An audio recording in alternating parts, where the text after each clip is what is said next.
Hey, Kingdom people. Some of the things that we experience, marriage belongs. Kingdom people.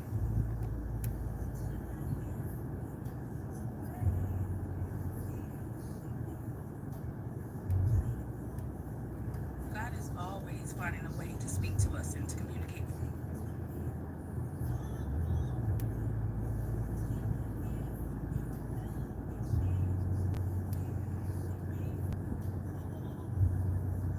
Oh, hey, Apostle. Oh, absolutely. For sure. I don't even really share that because it's like my personal page. um, but I don't mind. Miss Shelly is my Facebook friend too, Apostle. Y'all cool. Y'all cool. I actually have a Facebook page now for the public, but I'm still working on it. I'm trying to figure it out where you could just follow, but I won't like accept be doing the friend request thing. I think I started setting it up wrong. Hey, Michelle. So yeah, but anyhow, that's fine. It's okay. I appreciate y'all. Hey, Miss Shelley. Did I already say that? So hey, Kingdom people. Thank you all for being here. I had a birthday money join me. Sometimes on Friday I'll be ministering on Facebook. Yeah, I saw that. I didn't get a chance just yet to actually listen, but I kind of did notice that, Apostle. So I will absolutely check you out. Absolutely. Yeah, I'm rarely on Facebook though. I mean, just a little. Usually I go post my little stuff and I might scroll a little bit and whatever I catch. But I'm not on there much at all. But sure, I absolutely will check you out. Yep. So hey, Kingdom people. I hope you all are having an awesome day.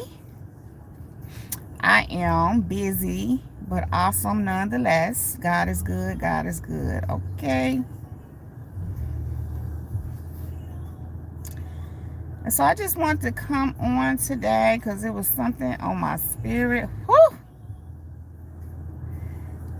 And it was something that God had been speaking to me, but he brought it to my attention today in the midst of everything else that had been going on over the last couple of days or so. And what he's saying is, go forth. I am with you. God said, go forth. I am with you. And I actually want to read first Exodus 33:12-19. I didn't write it down, but let me find it in my phone. I ain't bringing my Bible either. So let me just look it up. I had wrote it down when he originally gave me this message. Well, wrote the chapter where it's at. The chapter and the verses. And so, yes, God is saying go forth because he is with you. And so this is what happened, Kingdom people. God was speaking to me today and saying, tell my Kingdom people, go forth. I am with them. And I'm thinking to myself, God, they know that. Sometimes God be having me saying stuff that I know y'all know. But God know what he be doing. I'm like, God, your Kingdom people know that you're with them. And you know how I know Kingdom people? Because I know God is with me. And so I know y'all know too. And so listen, Exodus 33:12-19 says, Moses said to the Lord, you have been telling me, lead these people. Amen, Apostle. Lead these people, but you have not let me know whom you will send with me. You have said, I know you by name, and you have found favor with me. If you are pleased with me, teach me your ways, so I may know you and continue to find favor with you. Remember that this nation is your people. The Lord replied, my presence will go with you, and I will give you rest. And Kingdom people, this is what God is saying to you. Just like he told Moses, go forth, I'm with you. He's telling you, Go forth. I'm with you. He says, my presence will go with you, and I will give you rest. Then Moses said to him, if your presence does not go with us, do not send us up from here. Moses was funny. Moses said to God, if your presence does not go with us, do not send us up from here. I kind of don't blame him, because kingdom people, if God ain't with us, we like, don't send us up from here.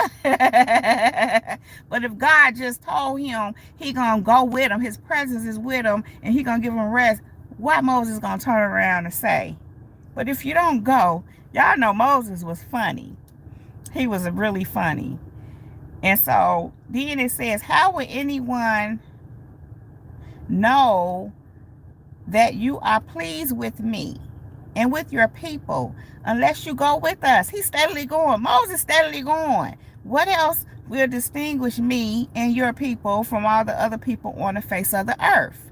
And the Lord said to Moses, I will do the very thing you have asked, because I am pleased with you and I know you by name. Then Moses said, now show me your glory.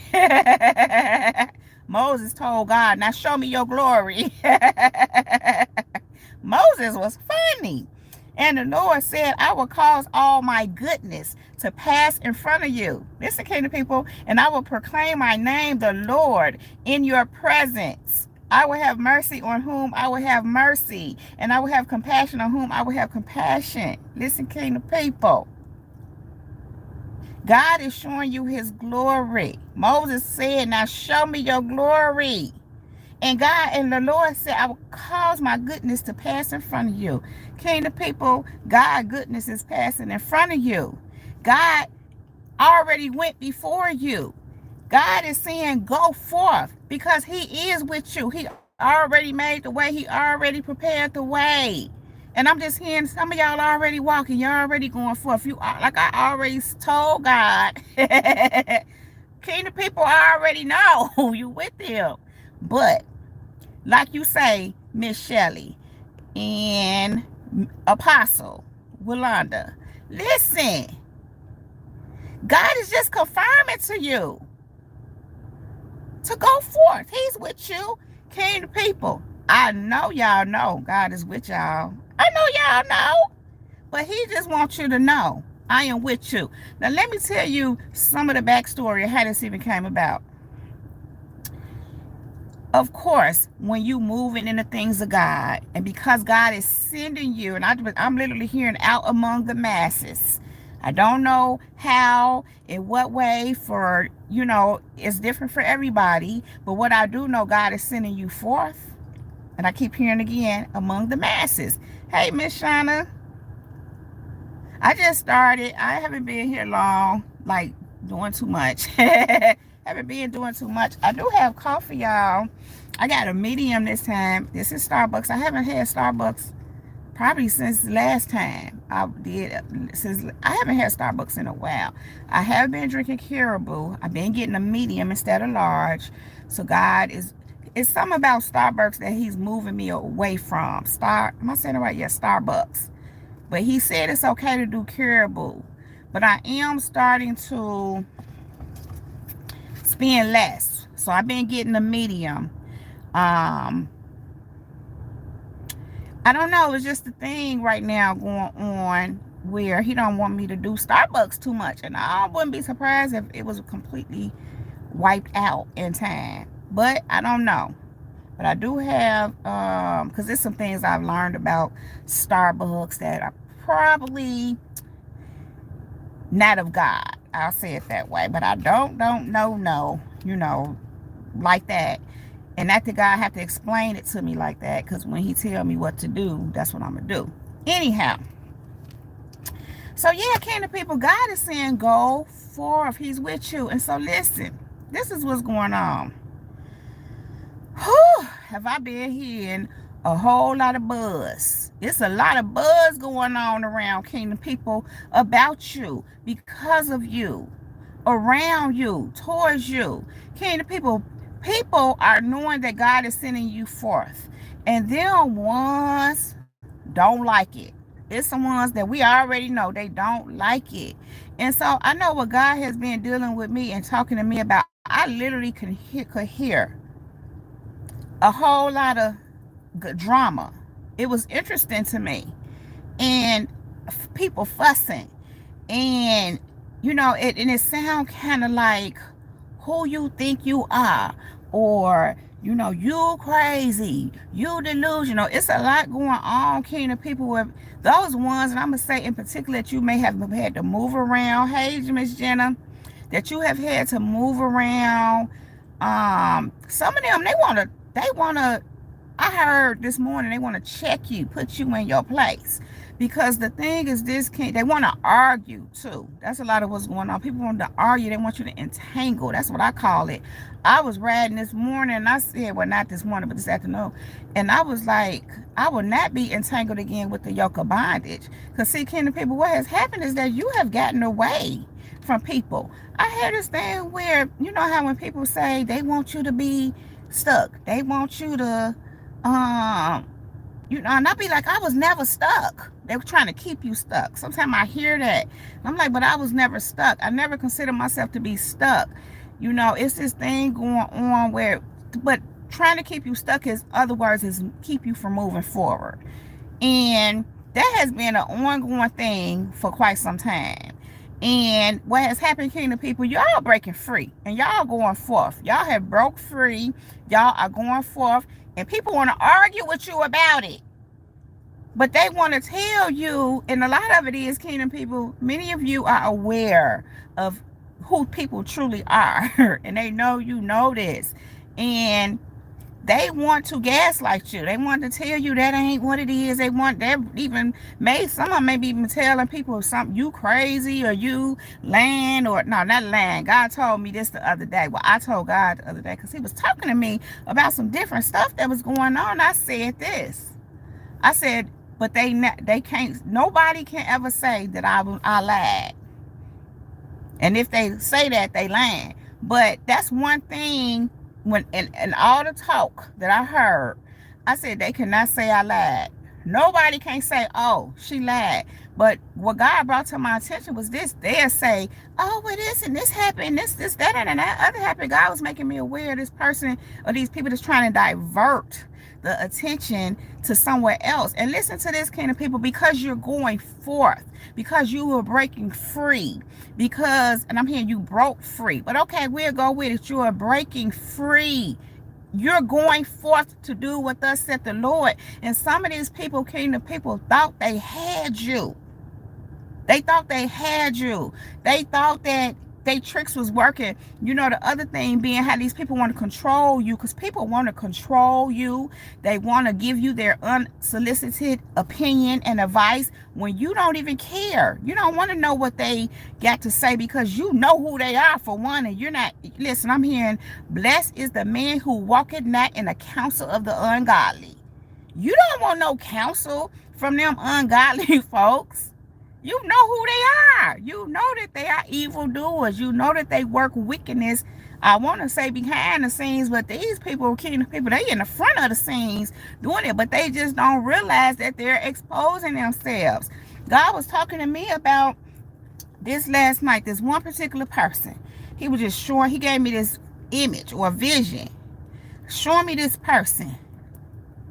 And all I could do was say, it's just like, yeah, and this is a woman, an older woman, and I know how this person is because I've been around them. I know how they move, and they like to say little stuff, and and they be dropping these little pieces of toxicity, because that's what it is. But when God was showing it to me, because it's like always trying to throw salt on somebody else, I always got something to say about somebody else, but in a way to make people look down towards another. And obviously in this case it was me. And it's like God just showing this to me, and all I could say was that's a silly woman. And when I said that's a silly woman, I heard laden with sin. Scripture speaks about a silly women laden with sin. And so, Kingdom people, That's every time I think that's a silly woman, because that was all I could do with it. Because to me, some things are just silly and immature, and I won't engage in them. And it's really a trip when it's your elder, and they supposed to be an example to you, but they're not. And then they want to counsel you and tell you. They want you to listen to them. They want you to listen to what they got to say. Because what they're trying to do is talk you down. They're trying to keep you from going forth. They're trying to keep you from moving into things of God, which, as I said before, Kingdom people, they was trying to do that all along, and they thought they had it in the bag. They thought everything was good. I remember God pointing out to me not long ago how, certain people feel like they didn't know you was like that. I'm like what? You know what it is, Kingdom people, when you come into yourself, it's like for years you were doing what you were doing. You were working, you were growing, you was where you were. You know how they kind of say, you was don't dim your light, or you may have been dimming your light, or you may have been even in their control, as I said before. And my thinking is, no, I'm not saying that it doesn't happen, but when I reflect upon it, I'm like, I never dimmed my light. You just were where you were, going along, getting along. You were still finding yourself. You were still figuring things out. It wasn't time for you to step into your authority and go forth. It wasn't time for that yet. So I'm saying all that to say, these ones that feel like, I didn't know you was like that. It's like, well, now you know. It wasn't time for me to be like that. And what's wrong with being like that? What's wrong? It's nothing wrong with it, but Kingdom people, these people would want to make you feel bad for going forth. They want to make you feel like you're doing something wrong. They want to make you feel like you misstepping, or that's not God, or whatever the case may be. And remember, this is coming from, for the most part, wicked people that you've discovered are wicked. And sometimes they'll try to recruit other people to try to send their imps to do it for them, especially when you're not trying to engage them. But here's the thing, Kingdom people. My thinking is, I was thinking about this real good this morning, how, how it's a thing where they don't have control over you no more. They're not able to manipulate you anymore. And my thinking is, they never had control. I'm not saying in some situations that maybe people did have some control over another. But when I reflect, and I believe this could be the same for you all, Kingdom people, they never had control over you. You was just doing what you was doing, and they was doing what they was doing, trying to control you, not understanding that you were just where you were, and it wasn't time for you to move around them just yet. So they didn't have control over you. You were not dimming your light. You were just learning and growing. And when it came, what happened is, when you matured to a certain point, when you glowed up, and now that God is sending you forth, it looks like, Kingdom people, like you something that you wasn't always, but you had to grow into that. It wasn't time for it to be shown. I'm being reminded how you was hidden in plain sight. God was hiding you in plain sight. It wasn't for them to know, no. They knew something for them to be trying to stop you. For people to be trying to stop you and always doing something, try to make you feel away, and try to make you do this, and plant doubts, seeds of doubt, and just doing all these things. They seen something in you that they didn't want to go forth. But what happened, Kingdom people, is now that you're there, and now that you're walking into your new, they feel like you are not who they thought you were. And maybe you're not, but that's not your problem. It's not your problem. People want to make you responsible for how they didn't see things clearly, for how they tried to play and control and try to dictate and thought they had everything in a bag, and now they don't. And now you are who you are, and you going forth in the things of God, and they want you to feel guilty about it, and want to try to make you feel like you was not being real about who you were all along, just because it wasn't time for you to go forth. It made me think of Jesus. Jesus, it took him a minute before he started actually ministering. Because it wasn't time. He even told his mama, woman, my time haven't come. When she tried to tell him to get some wine when they was running out of that wine. And he was like, hey, Jesus. I mean, Mary said, hey, Jesus, we're running out of wine. Jesus like, what you telling me for? That ain't none of my business, woman. And he said, my time has not come. And so, kingdom people, it's the same with you. Your time hadn't come yet. So now that your time has come, that don't mean you was faking. And not just that, kingdom people. You know, I'm kind of saying a lot because it has been a lot. Obviously, there have been shown, and I'm speaking of it right now. We know it's nothing new, but this is like being what's in the air, what's in the atmosphere right now, lately. They doing everything that they can, and they think they keeping you from going forth, because that's the whole thing that they're trying to do. They're trying to distract you. They're trying to throw you off your game. They don't want you to go forth, because remember, again, kingdom people, that's what they plan was all along. They thought they was holding you back, stopping you. They thought they was doing something. So now that they realize they aren't, and I'm just hearing black magic, we ain't even finna get started in all these spells. These people be doing all this stuff, and it don't work on you. It works on them. Even if it seemingly was, it really wasn't, because God allowed it. Why can't the people? Because it wasn't time yet for you to go into your stuff. Don't never think how they say a delay is not a denial.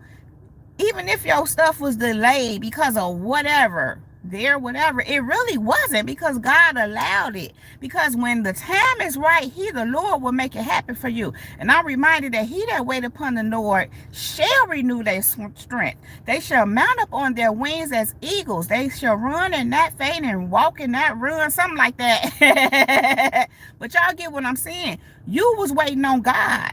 It wasn't that nothing was delayed.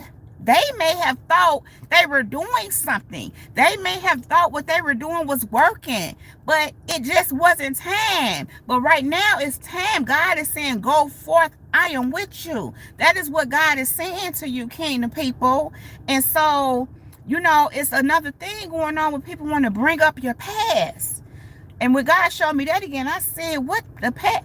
Everybody got a past. Who brings up your past? Because now you're going forth, because now you done rose into who God called you to be, and you're moving in that, and somebody want to go pick up your past. Think of your past. Like I said before, that's a silly woman or a silly man to bring what the past got to do with now. Everybody got a past. The past just shows that where you are now means that you have a testimony. It means you overcome. It's actually inspiration and encouragement and motivation to others that they can overcome. So when these people want to say, "Ooh, back then," can the people, they stuck in back then. And when I say they stuck in back then, I'm talking about them. They ain't even just stuck on what you was back then. They're still themselves back then, because they still doing the same stuff. We can't say they stepped up into who they are in God. We can't say that about them, kingdom people. So that's why they trying to pull you back, not pull you back, but get people. Sometimes they be trying to make you remember, but you remember. You know where you come from. But just because that's where you come from don't mean that's where you have to stay. We're supposed to go forth. Go forth. We're supposed to move forward. And these people still back where they was, and they thought they was holding you back, and they finding out they wasn't. And so now they want to pick fights. Now they want to argue with you. Now they want to make you feel guilty. And what God keep giving me is they want you to be responsible for them. They want to put their burdens on you. They want to make you responsible for them and their lack of going forth, for their lack of growth. They want to make you responsible. And I just keep hearing they want to argue with you, entangle you with the yoke of bondage. And kingdom people, God is saying, go forth, because I am with you. And a lot of what this is, kingdom people, let me go to some of the comments. They weren't showing. Some just told me to stop for a minute and check.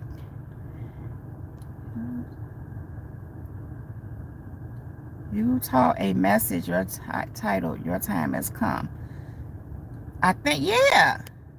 Yeah, and right. It's your time now. It wasn't that you wasn't who you are. These people are weird. When I be hearing God say some of this stuff, but at this point, Kingdom people are who they are. And I just heard reprobate. Some of these people are reprobates. They just don't get it. What I've learned is when they are not where you are, they can't comprehend where you are. All they know is you're something outside of what they are. And you something, you're not a conformer. You're not a traditionalist, so to speak. You don't do things the same way they do it. And what God was speaking to me too today is they want you to listen to them. They want you to, they want to tell you how to move. These people want to basically dominate you. They want to tell you how to move, and you don't want to hear what they got to say because you don't need no help on how to move. You got God right in your ear and right in your heart, right in your spirit, giving you guidance, giving you directions, and that's good enough for you. That's good enough for you. You don't want, all they want to do is direct you into a dungeon. They want to direct you away from God. They don't want you to go forth in God. But these people are angry because I'm just hearing because you don't want to listen to them. You don't want to talk to them. You don't want to have nothing to do with them. And rightfully so, Kingdom people. I'm hearing, how can two walk together unless they agree? What fellowship does light and darkness have together? You don't want to have nothing to do with them, and you're not supposed to, Kingdom people, because you got to go forth. And let me tell y'all something else, Kingdom people. I just told a loved one of mine this morning how when God is doing some things in you, and I was explaining to this person. I had God move me to share this, to let them know a certain situation that what's going on in my life. Because when this person asked me about family, certain people, that they normally just says, hi, such and such a, I answer. But I had to tell this person today, listen, I don't talk to such and such and such and such a like that anymore. And this is why.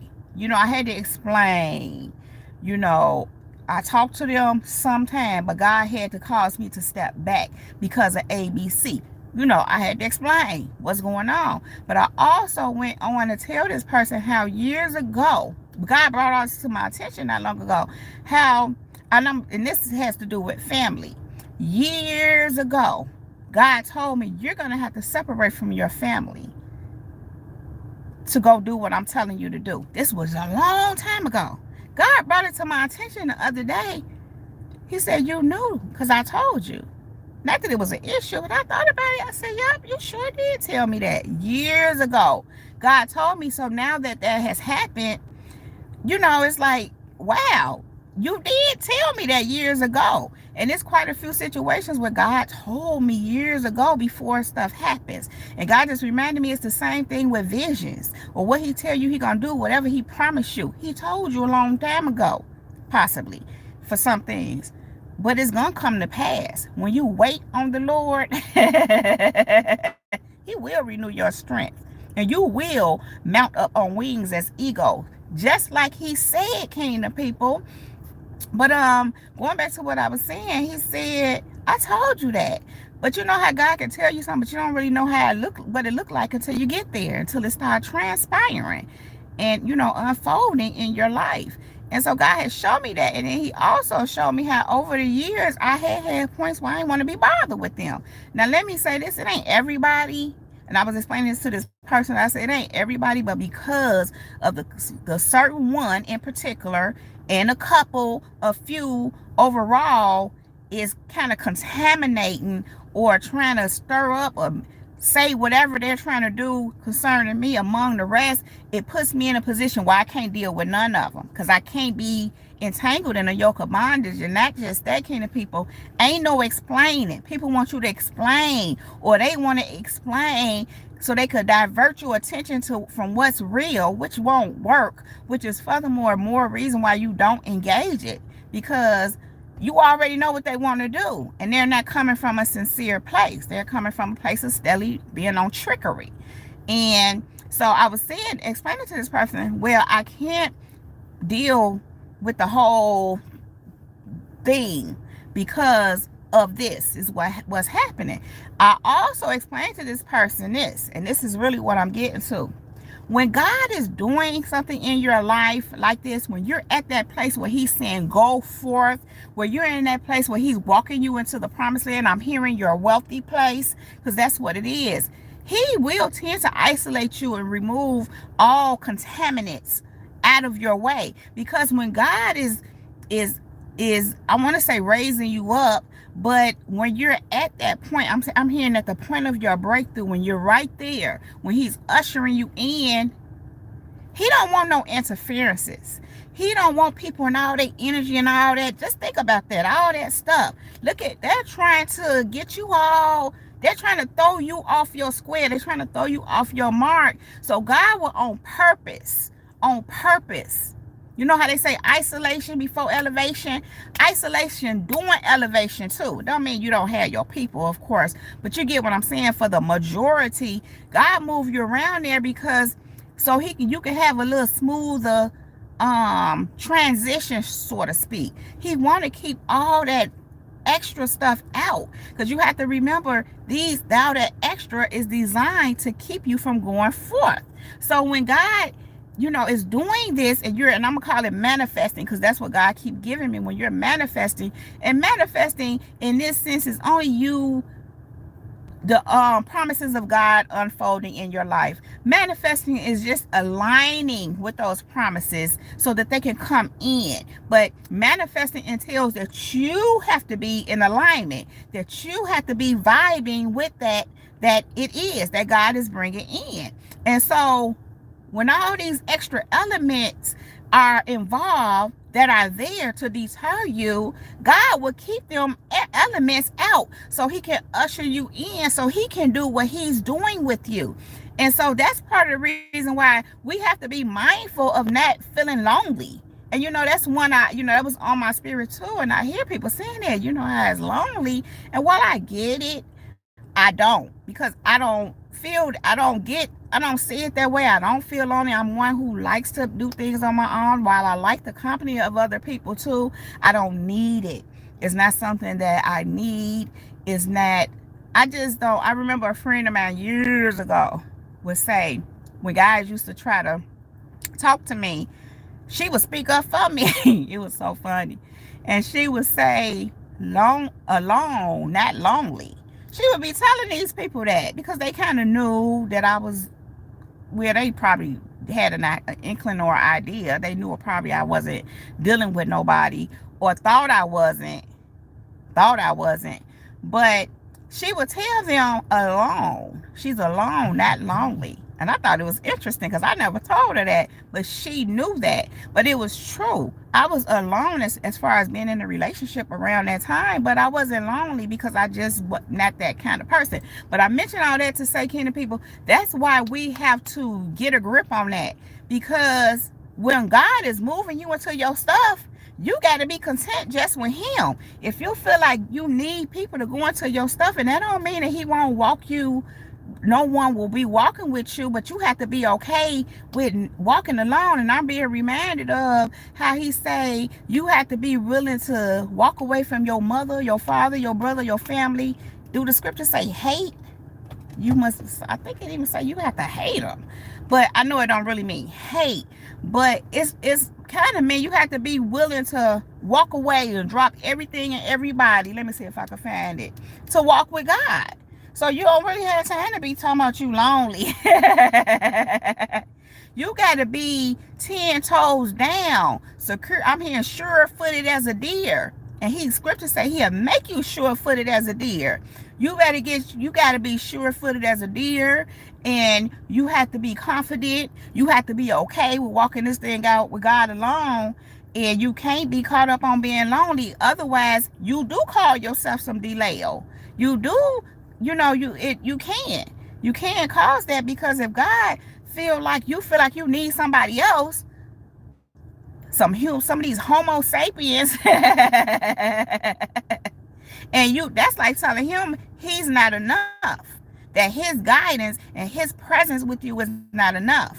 So that's an indication you need some more work. You need to do some more work within yourself. I was just telling someone too today how when you're doing certain things for attention, when you're doing it to get attention, that you got some insecurities going on. You got some things you need to deal with inside.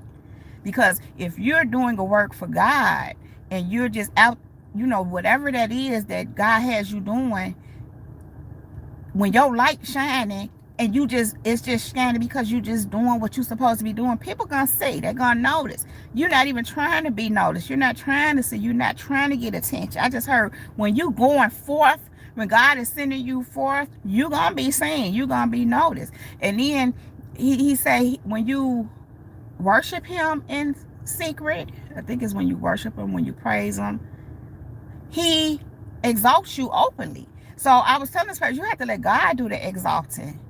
But when you looking for the attention, it means you need to go within and go find out what's going on with you that you seeking attention.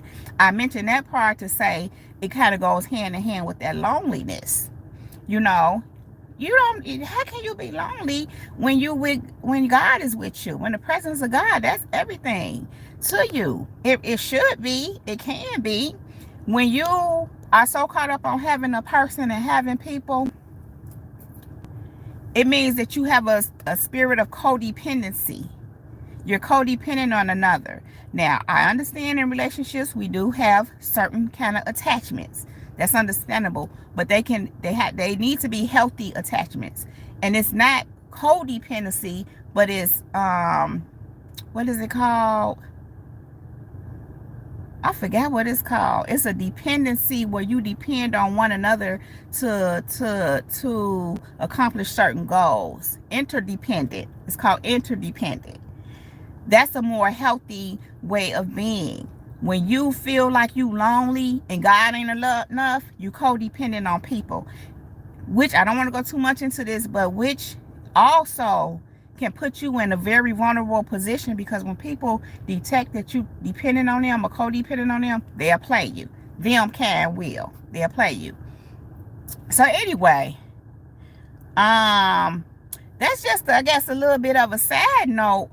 Because when it's time for you to go forth in God, when you got to that point where God is saying go forth, that pretty much means you've cleaned up a lot of that. So if you haven't gotten to that place where he's moving you forth, and it doesn't mean that once you start going forth, you still not working through things, because God is going to always be working with you. But the reason why you get to a place to go forth is because you already done a lot of the work. I just read that this morning, how he say he's pleased with you. Trying to remember where that was. But anyhow, kingdom people, God is saying go forth because he with you. And it's a lot of noise in the background, but so what? God said go forth. Not that you're gonna turn around. And I'm asking y'all not to. God kind of saying, ask y'all not to. I don't want to tell y'all what to do, but God is saying don't turn around to be addressing all that noise, because that's what it is, noise. To just think about it. If you going forth and a dog start barking and you turn around to address the dog, are you going forth? No, because you done got distracted to go look at a dog or go try to see what that dog's saying. And in essence, that's what it is. Because all that is, these people, those ain't nothing but dogs barking, making noise to keep you from moving forward. When dogs doing all that, what they want? Attention. Notice me. See me for whatever it is that they're wanting. But it's like they're barking so you can know they barking. They barking like, hey, ruh, ruh, ruh, ruh. They want to keep you from moving into what you doing and pay them some attention. And so, kingdom people, God is saying, go forth, I am with you. And some people going to be trying to tell you. But see, that's the thing, kingdom people. Let me finish that sentence. Some people are going to be trying to tell you, I hate to say something like this, but this is so real. People are going to try to talk you out of it. It may not sound exactly like that. People have a way of being very manipulative with their words and the way they express. I'm very big on paying attention to what people say, which is part of why some people feel like I didn't know you was like that. When God showed me that, he was showing me that. Thank you, Apostle, for your $10 contribution. So God was showing me how, what was I saying? He was showing me how, I forgot what I was going to say. He was showing me something. Oh, he was showing me how people want to tell you, oh, I'm mixing up my thoughts right now.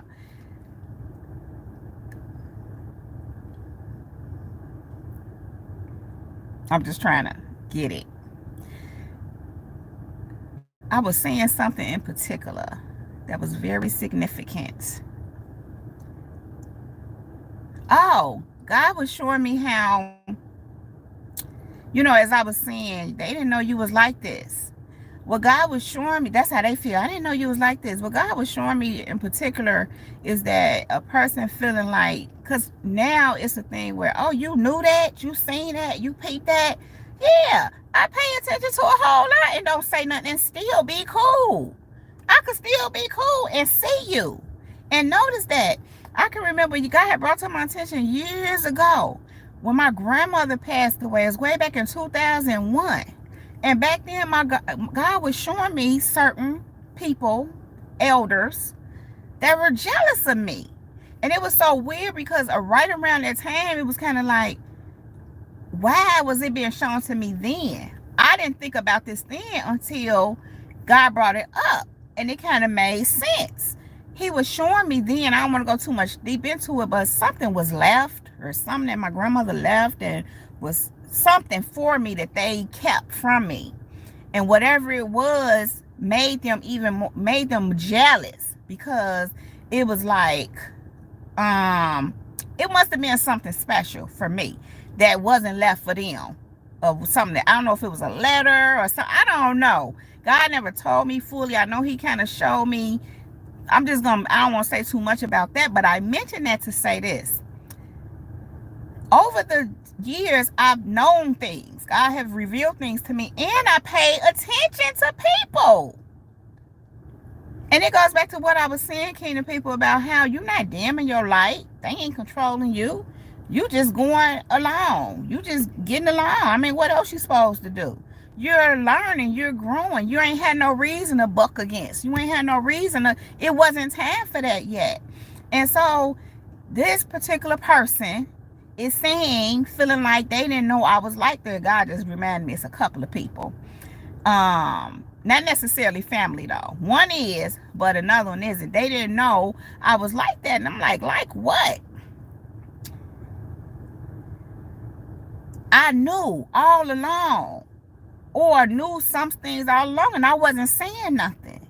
So it's like, sometimes people feel like you lying to them because you ain't saying what you know. And you just going along with what they doing. That's why I say they ain't want controlling nothing.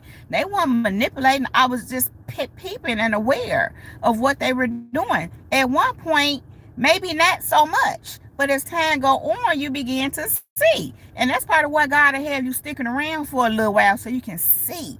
It's like an indictment. It's like God be building an indictment, building a case against them. So that when you come to this point to when it's time to remove yourself, when God finally say, and you know too, because some stuff just gets to be too much. And you just know, your spirit know, yeah, it's just time to move around. But the thing is, Kingdom people, they feel like they didn't know this about you, or you wasn't being honest about who you was just because you wasn't exposing everything that you seen about them. And that's the thing, Kingdom people, even if you did, because I can say at one point in time when it came to certain individuals, I would speak on certain things, and all they do is lie or either go around or try to sugarcoat and say, oh, that ain't whatever the case may be. So I learned, don't say nothing, because all they gonna do is deny or try to fix it with their mouth, or just, it's a waste of time. I learned that a long time ago, so I just peep it and pay attention and notice. But the point I'm making here is that they think that means that you ain't real, or you was lying about who you was, or they didn't know. But God was saying didn't know that's how you was. But overall, what it is really, Kingdom people, they didn't know that you could see. They didn't know that you was peeping stuff. And like I said, maybe you wasn't like that all along. But over time, you started seeing. You started knowing. And see, part of why you couldn't say nothing was because you got to think about this kind of people. The whole objective of these people was to keep you from going forth. It was to keep you from rising into who God created you to be. They might not be thinking of it in that way. They just don't want you to move forward. They don't want you to be better. And that's some craziness to me, personally. Like this whole thing where people don't want you to be better than them. I was walking this morning, and God brought that to my attention. I said, well, you ain't got to do much. When it comes to some of these people, it ain't much you have to do because they ain't really doing nothing. Not compared to what God is moving us to do. And it's not a comparison. It's not a competition for us kingdom people, but it do be for these people. These people be going through extremes, trying to hold you down, trying to put you in a box, trying to dictate how you should live, what you should be, as if they own you. And that's what I was telling God this morning. I can remember years ago, it wasn't that many years ago, but, experiencing so many things where people was trying to control and wanting to dictate. And I'm like, God, did you tell these people, hey, she's yours, you own her, do what you want with her? That's what I used to always ask God, is you telling these people that they own me? Because they just feel like they supposed to do what they want to with you. People really just want you to, it's like they don't even want you to think for yourself. They don't like the fact that you have a man of your own, that you think for yourself. They feel like they got to pull you back, wheel you back under, in their mind, their control. But God is saying, go forth. He is with you. God is saying, go forth. And even when you get over there to where you're going, wherever that is, it's going to be some people. Because see, if these people are already feeling like who you think you are to be going forth, because that's how they think, kingdom people, who you think you are. Don't answer, by the way. I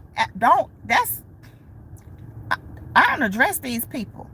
I don't want to hear, I don't care who you seeing, what imp you sent to talk. What imp you sent to fill me out, because that's what they be wanting to do too, kingdom people. They be trying to fill you out, see where you at. They need to go fill they self out and figure out where they at, because they in some deep stuff. They in the ditches they was digging for us, kingdom people, and still trying to figure you out. We got us figured out, and what we ain't got figured out, God gonna help us do whatever.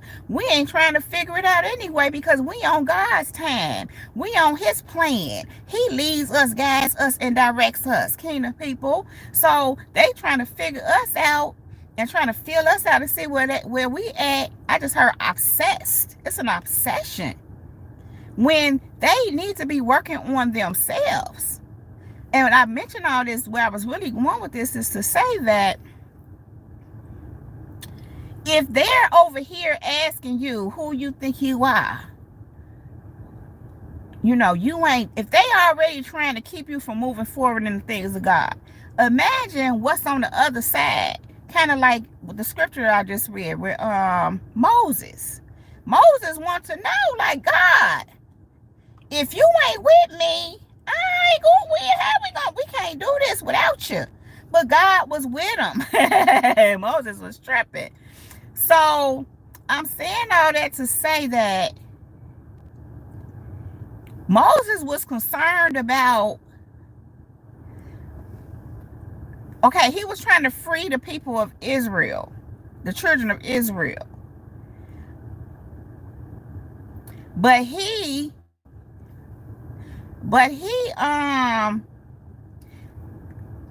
needed God to reassure him that people would listen, that they would recognize, because Moses felt like he couldn't go in his own self. Of course not. He needed something to say, hey, God, God, what do I tell him? It's like he said, who do I tell who sent me? God said, I am. I am that I am. It's the same thing with you, kingdom people. I am sent you. I am is sending you. But these people over here trying to keep you from going. When you get to where you're going, it might be some folks trying to figure out who you think you are, how you get here on the scene. And some of y'all already be experiencing that when you show up on the scene new. And people get to doing that. They be trying to understand, who are you? Who sent you? I am sent me. He said, go forth. Not that you will be explaining, because you don't have to explain. You just do what God tells you to do. It was different for Moses back in them days, but it's kind of the same concept, kingdom people, because we dealing with some pharaohs over here. We dealing with people that want to oppress us, that want us to be their slave. They want us to just be bound, and I'm just here because they are. They are. It's so many people that are bound. Only bound people trying to keep you, want to make you bound. Only bound people. Free people want to set you free. Think about that. And I'm just reminded of, was it Harriet Tubman? I think it was Harriet Tubman that was freeing people. She had freed herself. She came back to get some people to set them free. You know what I'm saying? Free people want to set free, help people get free. Bound people want to keep people bound. Misery loves company. Bound people love company. You understand what I'm saying? Free people like company too. Free people want some free people with them. You know, but kingdom people, listen. It's a lot of noise, and I know some of y'all hear it. I can hear my sis, Demetria. Shouts out to you, Demetria. You know, just having talks with her and her sharing at points and times how she could hear the people fussing at her. I mean, in the spirit realm, in the atmosphere. I felt every little bit of what she was talking about. I've been getting it lately, because I can hear it too. Not that I didn't before, but it's being loud. But God said to me today, the reason why it's so loud, he said, is because your breakthrough is here. And he said, go forth, because he's sending you forth. Your breakthrough is here. He's sending you forth. People are going bananas, kingdom people. Some of them concerned if you're going to leave them behind, because I know the other day I did a message on how you're going to have to leave your family behind. Had a family member call me trying to see what's going on. First of all, I wasn't talking about that person. Secondly, I just don't think you should be concerned about that, because everybody got a right to do whatever. It's not, like I said before, it's not everybody, but because of what's going on, it has to be everybody for the most part right now. Everybody connected to the people or the person who's the problem. Anybody connected to them, I have to be careful of, because I know that, I don't want to go too much into that, but y'all get what I'm saying. That's a problem. That's a bunch of drama that I ain't trying to tend to. Don't even want to. I'm too busy going forth. You see what I'm saying, kingdom people? I'm down with what God doing. I'm down with what he telling me to do. I'm down with God. I'm not into all the drama and all the craziness. You know, it's silly to me. And it's silly to me and sad to me that you know, when they're trying to convince you of something different, when God, this is has always been my thing. When God is telling you, you know, for years I've done that too, kingdom people. I was thinking about this too yesterday. I had people saying one thing, they saying one thing, they saying, and all along God telling me what he telling me. I've always been able to identify people who were working against me or were not in alignment with what God was doing with me by listening to what they say. Because they be saying the opposite of what God is saying to me. So what they're saying, don't line up with what God's saying. But I don't tell them that. But I'm saying all that to say that you don't want to position yourself around people or with people that you know all they trying to do is throw you off. And they like to use words because, you know, words, it's like getting you caught up.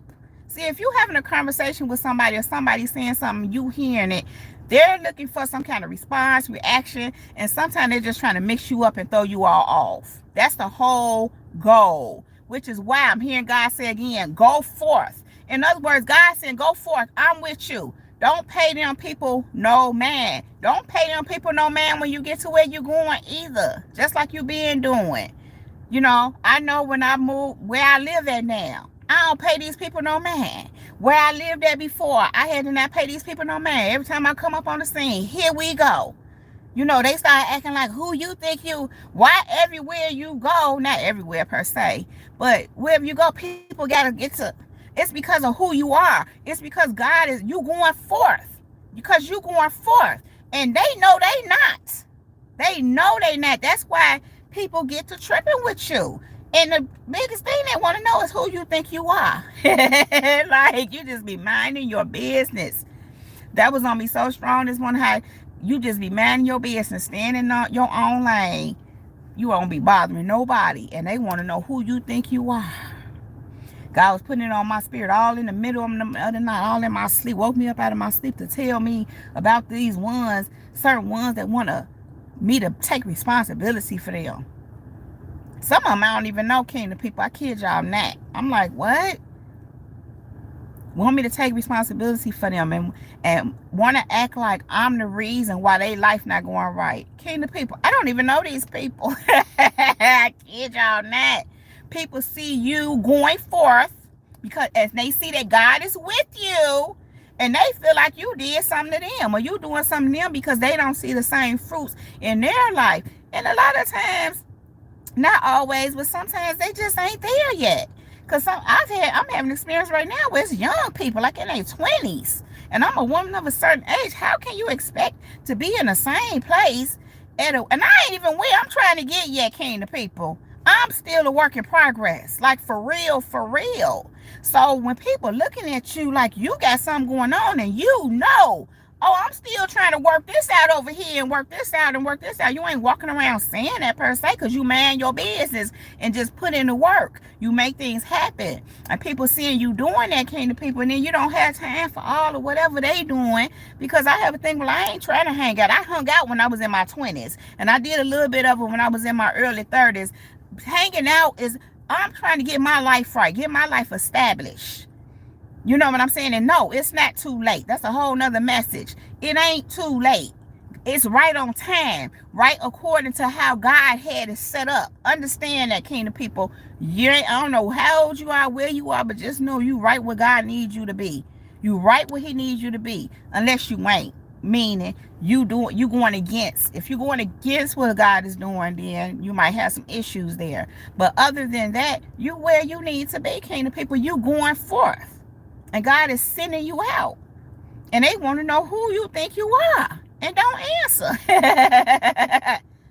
You know who you are. They know who you are to the extent that they do. And let them do that with themselves and among each other. Let them do what they do. Because that's what they do. That's what they do.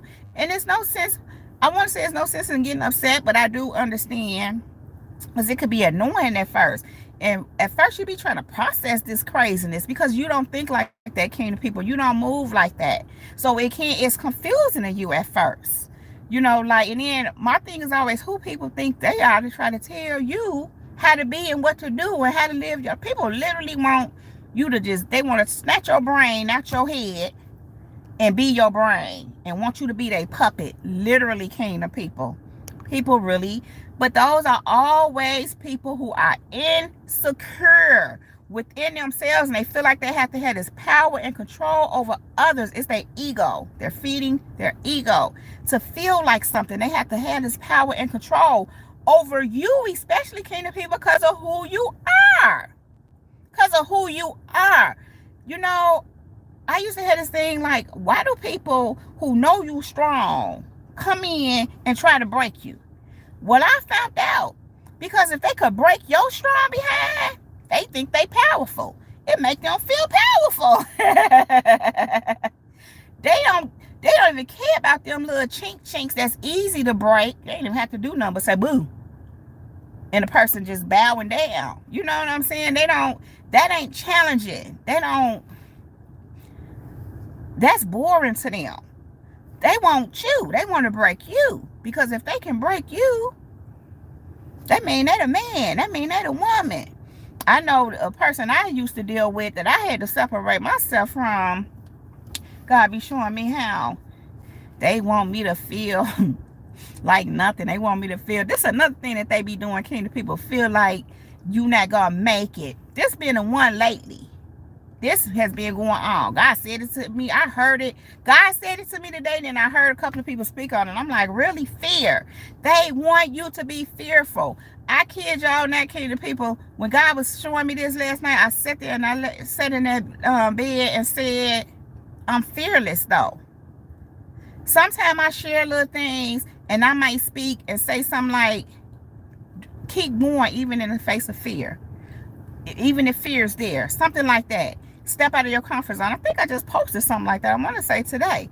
When I say that, I'm not saying it from a place of I'm in fear, because I'm fearless. Now, I'm not negating fear as far as when you, because we all have felt it at some point in our lives. But I make the point to say, in spite of fear, do it. Even if you're having a little fear, do it. It don't mean fear gonna stop you. But this is the thing. God been showing me how people want you to be fearful. You know why they want you to be fearful? Because if you're fearful, you ain't gonna take no action. You're not gonna go forth if you fearful. But here's the real thing, kingdom people. People who are trying to inflict fear on you, guess what they are? Fearful.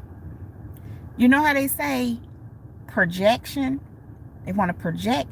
Listen, you can only project what's in you. When people are trying to project fear on you, it's because they're in fear. And I just heard they're in fear of you going forth. I still don't completely get that, because so many people are so fearful of who you becoming, so panicking about who you are, what you are, where you going, what you walking into.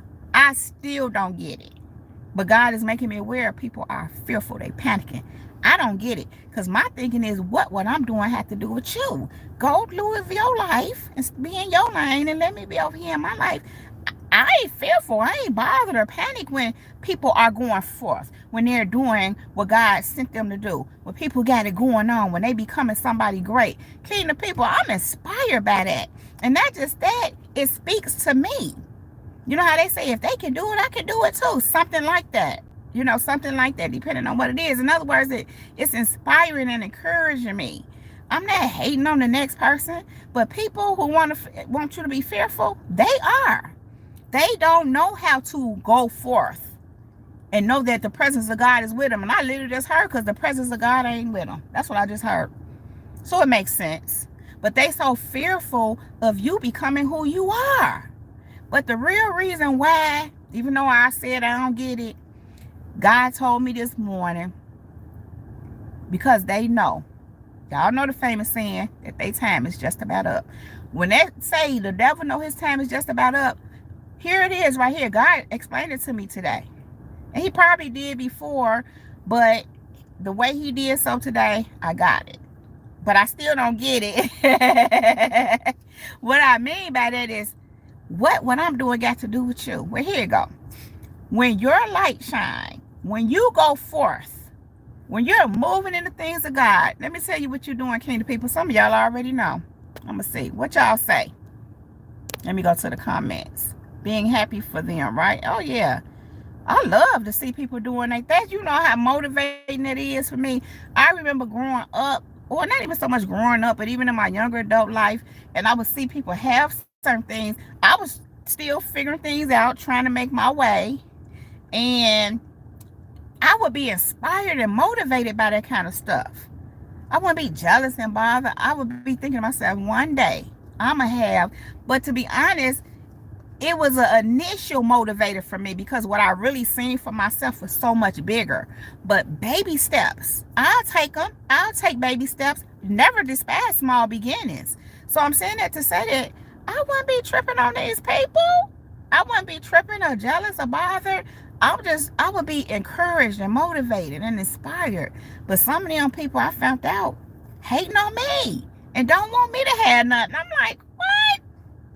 Want me to be under at the bottom. And that be tripping me out when God be showing me that, because it's like I never was that, never even thought of myself in that way. I just had to go, you know how they say, get it out the mud. I had to get it out the mud. I'm getting it out the mud. Whatever that means, what it means to me is this. It made me think of quicksand. They be trying to throw you in quicksand. They want you to sink. But instead, you in mud. And when you in mud, you know how it is when you walking in mud, it's hard to move because the mud just kind of got a hold of you, but you're trudging through, but you're getting through, but it's kind of slowing you down. That's how my life was. I had to get it through the mud. Some of y'all know what I'm talking about. I had to push through a lot of stuff and burdens, and that's a whole nother message as to why them ones, I don't even want to go into it, and how they was the burdens in your life that contributed to the mud you had to push through. Yes, I'm talking about them same ones that's trying to keep you from going forth right now. That's trying to figure out who you think you are and who told you you can go forth and be who you are in God. God, but don't answer. You never answer a fool, kingdom people. They want you to. They want you to answer. They want you to talk. They want you to listen so they can cause a bunch of confusion. And here's the thing, kingdom people. You wouldn't even be confused even if you allowed them to have their say. You wouldn't be confused. You will see it for what it is because you already know. But here's the thing. Why put yourself in that position? Because you got to understand, too, that's energy. You already know. God has already removed you. When God has removed you, you don't go back. People doing all that to pull you back. They're trying to pull you back there so you won't continue to go forth. And one of the ways to do it is to create a whole bunch of confusion around you. To have you questioning yourself, which you're not going to do, kingdom people, because you already know. You know the deal. And you know that. Let me just go back to what I was talking about before. God told me you're more humble than them, but they want to humble you. Listen, blessed by the King, bless your sweetheart. Was that yesterday or the day before yesterday that God was talking to me about something like this and how they did? And I had a moment just within myself where I felt myself rising up, because it was a rising up in a place, in a thing of knowing who you are. And like, if you don't go somewhere, you know how you want to be like, if you don't go somewhere and sit your monkey behind, excuse my, well, I ain't say nothing wrong, but that's how you be feeling. Sit your monkey clown behind down somewhere, because the audacity of some of these people, like what you said, they want to humble you. But I had a moment, and in that moment within myself, when I was rising, I humbled myself. I came back down, and it was like, nope, be humble. Because, kingdom people, that's what we are. They call our confidence, like we not, they want us to not know who we are. They want us to be walking around with our head down and just unsure and all that. But if you know who you are and you going forth in God, they want to humble you. But you ain't not humble. You know who you are. You sure. See, they don't have that. That's why they want to humble you, because, see, they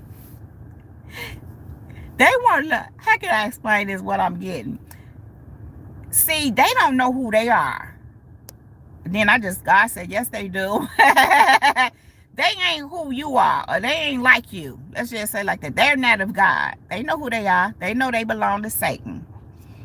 And those ones that do, of course, because it's not everybody. Some people, they're just misguided and, in error. Some people just in error. And that it doesn't mean that they're evil or anything, that God is not with them. But there are some that God ain't there. But you know the difference. You know the difference, or God is showing you, you learning. But they want to humble you in a way of being like them. In other words, lacking confidence, lacking faith, lacking, to them, that's humble. In other words, they don't want you to have faith in yourself, in God. They don't want you to have confidence in yourself, in God. They want to humble you away from confidence in yourself, from being sure of you, from knowing who you are, from walking in your authority. They want to knock you down. And in their mind, that's humble, being humble. They don't want you to know who you are. In other words, be a weakling. Walk around dumb and let people control you, or just be a puppet. To them, that's humbling. But, and there is a place where we need to humble ourselves. There is a such thing. But like you said, that do be what be going on. And, they want to humble you. But you already humble. And then, like I said, I humble myself. When I felt myself rising up, and not even in place, but just in the place of why they asking us who we think who we are, who they think they are. Because we minding our business, doing what God said do. That's who we are. Who you think you are to tell us we can't be who God called us to be? Because that's what, in essence, what they're wanting to do. And then trying to convince other people that you did. I heard some stuff the other day that really tripped me out. Who spends their time going through extremes, telling people, I'm just going to leave it alone. You know why? Because God said it speaks for itself. You are known by their fruit. And that's the other thing, kingdom people. When these people talk, and all they got you is on the brain and on their tongue, people trying to figure out why you keep talking about her. Like for me, personally, kingdom people, some people that's talking, I don't even talk to. So what you talking about? That means you got to be watching me. It's some people that live in my building. A person, I'm going to speak of a person in particular. I ain't never even talked to them, nothing. God told me this. They just be running their mouth about me to their friend and they people. Somebody finally asked them, have you ever talked to her? And the person said no. They looking at them like they crazy. Because how you got all this to say about somebody that you ain't never even talked to? You hating. You showing yourself, and somebody is always constantly talking. For me, kingdom people, I come on here and I share whatever God moved me to share. I may share some of my experiences. I'm not saying nobody's name, but if people watching and stalking secretly because they don't let me know that they watching me, I done came across people, seeing them and everything. It's been some time. Never said nothing about nothing. They just in secret watching and keeping up. And now they running to people talking about whatever they feel like is about them. And some of it may be, even though I ain't saying no name. But the point is this, how would you know? Unless you was watching me. And why you watching me again? Just to go say she ain't this shit. Who watches somebody? But see, this is what it is. God told me this. He said they got to keep up with you. People have to keep up with you, especially when they doing all this stuff in the background, in the dark. They got to watch and see if this stuff is working. You know, what they doing in the background to try to get in the way of what you doing is working. And not just that, but just keep up with you, period. See, you been on their radar for a long time. Like I keep telling y'all, kingdom people, when somebody trying to knock you off your squares because they already know you on your square. They seen something in you. So they have to keep up with you. Monitoring spirits is what I'm hearing. But when a monitoring spirits go among other people, and the person say, well, have you talked to her? Be like, no. Like, where are you getting all this from? And why are you watching and stalking them? You know what I'm saying? So I'm saying all that to say these people expose themselves because they can't get you off the brain. They pressed. They pressed because you going forth. God told you to go forth. He with you. They are pressed.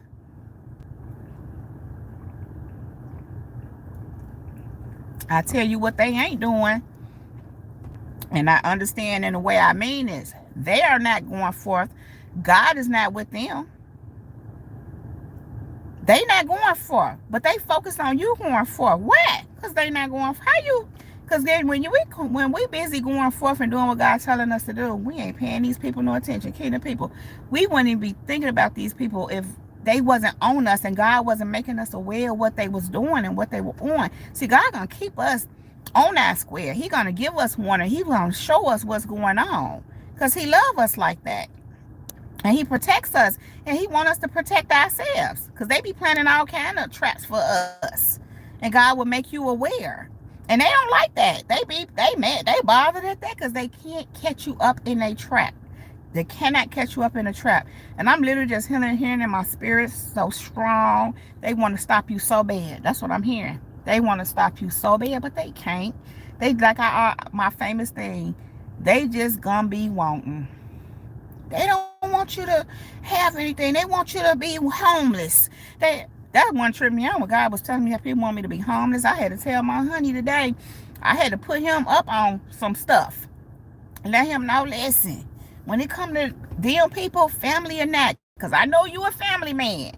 But my family ain't that kind of family. They call themselves family people. Now, don't get me wrong. They know how to play the role. And it's not everybody. It's not everybody. But them ones in particular, they know how to play the role. They know how to play it. But one thing that God has pointed out to me, even though they know how to play the role, listen, just like I see these people, God say, others see them too. You just go along. What else you gonna do? But it ain't that people can't see what they doing and see, even though they trying to confuse people. See, people not as stupid as people think they are. People like that have a tendency to think everybody's stupid but them. And they could just, because that's what they normally do. They know how to stir pots and instigate stuff and create illusions. They've been doing it for years. And what's happening is people can see what they doing. They might not say nothing, but they see. Just like we do. Sometimes came to people when we people going on. Like I said, I've been doing it for years. I don't say nothing. God say some other people doing it too. They see. And not just that, but came to people when these people come to other people and they saying whatever about you. Some of these people know exactly what's going on. And sometimes it's them too. They hating on you too. So they know another hater. But I ain't saying another hater. But what I was really going, let me go back to, they are like Willie E. Coyote destroying themselves, trying to destroy you. Yeah. They be gang stalking too, all through your social media. Then once I say social media, then open up a whole portal for them. Because now, you know what I'm saying? They can watch you through social media. But they ain't really seeing much of nothing because you ain't telling. But they gonna listen. They gonna see what they can see. And they have all kind of accounts. They be tripping me out. But you know, that's because you're going forth. You got to understand it's because you're going forth. The presence of God is with you. And they got to see. You know, yeah, they be trying to stop and block. But when it's all said and done, they just trying to see. Desperation, but it's their curse. Oh my God, blessed by the King. Why God told me that this morning? He said they just cursing themselves. Curse upon the curse upon the curse. That's what they be doing. And sending all this negative stuff and trying to send all these entities and spirits towards us. Do they not? See, you got to understand when you're conjuring this stuff up, you're conjuring it up from within yourself, which means it starts with you. That's a lot of negativity and toxicity in you. You're trying to send it to somebody else, but it's with you. And you can't, it goes back to like I said about projection. You can't, the only way you can project is if it's in you, projecting fear on you. Because there's fear in you. There's fear in them. They only projecting on you what's in them. They want you to be what they are. They don't want you to be what they think of as better. And this is the crazy part, Kenny people. Some of these people don't even know you they blessing. You actually came, God said that to me. I forget what we was talking about. He said, you actually came to set them free, help them get free. Ain't that something when you came to help heal, came to help free? God sent you smack bang on right here on earth to free some people up, to help heal some people, to help lift some people up, to show them the way. But they trying to stop you and keep you from going forward. They want you to listen to them and they ain't got nothing to say. Not nothing for real. Can't the people, these people want to tell you which way to go. They can't tell you nowhere where you going. They don't know nothing about. So how they gonna give you, consult you and give you guidance on where you going or what to do? When you look at them in their life, you like, that's okay. Because they're not where you're trying to go. They can't teach you anything beyond what they know. But that's why they want to counsel you. They want to counsel you in the gutter. And they want to counsel you so they can't counsel you. I'm reminded of somebody, I almost don't even want to say this, a relative years ago. I used to be looking into these different programs, different money-making opportunities. You know how they be having these seminars and workshops and stuff. They do a lot of them virtually online these days, but back in the days, you used to have to go to the hotels and different little places, and they still do that too, but it's a lot virtual now. I would go check different things out, and I had shared this with this one elder of mine, and they gonna tell me, God brought this to my attention the other day, oh, well, you can do that on your own. And it's like, no, I can't. But they was trying trying to talk me out of moving forward with it. It ain't that I couldn't learn it, but these people already knew. Y'all know how some of these things go. They already know what they doing. You're buying into them doing it for you on your behalf. It's called outsourcing, so to speak, But it's like this person was trying to tell me, you can do that on your own. Like, and I'm thinking like, no, I can't. I ain't say that to them, but they were really just trying to deter me from seeking out that, not just that opportunity, but any opportunity, because it was some more of that kind of stuff over time. But I just realized this poor person just don't want to see me move forward. And for years, I was still cool with them. And I was peeping what they were on and what they were doing, But what really got me is when this person said to me, I'm tripping a little bit, but not in a bad way. A few years ago, when I met my honey, I was first dealing with him. Didn't even know him. I had just mentioned this. I had just mentioned him to him, like, oh, I got a friend, because I had been recently divorced or whatever. And I was just, shared. And I normally didn't do that. And this person said to me, I was just like, he's cool, he's nice. And this person says to me, yeah, at first. And it was weird to me, because why would you say that? In other words, at first they nice, but they don't stay nice. So you saying every man in the world is nice at first. And I'm thinking to myself, like, what kind of experiences have you had? I know of some people, with this person's last husband, who's deceased now, I didn't see him that way. Was he mean to you? I don't know. But for you to say at first, that's like planting the seed of doubt. You want me to think all men or whoever I'm dealing with is going to be nice at first, but then they're going to be mean and abusive. Basically, and I'm sure that person had experience that I actually know of that. But it's like, why would you tell somebody that? That's like saying all across the board. I know plenty of good men that's nice at first and stay nice. There's good men out here, y'all. Stop thinking. I ain't gonna say stop thinking, because I don't believe y'all necessarily think that. There ain't no good men. Yes, they are. There's good men out here. There's godly men out here, and they act right. They behave. They nice in the beginning, and they nice all the way through. They may not be perfect. They may have their challenges, but ain't that all of us?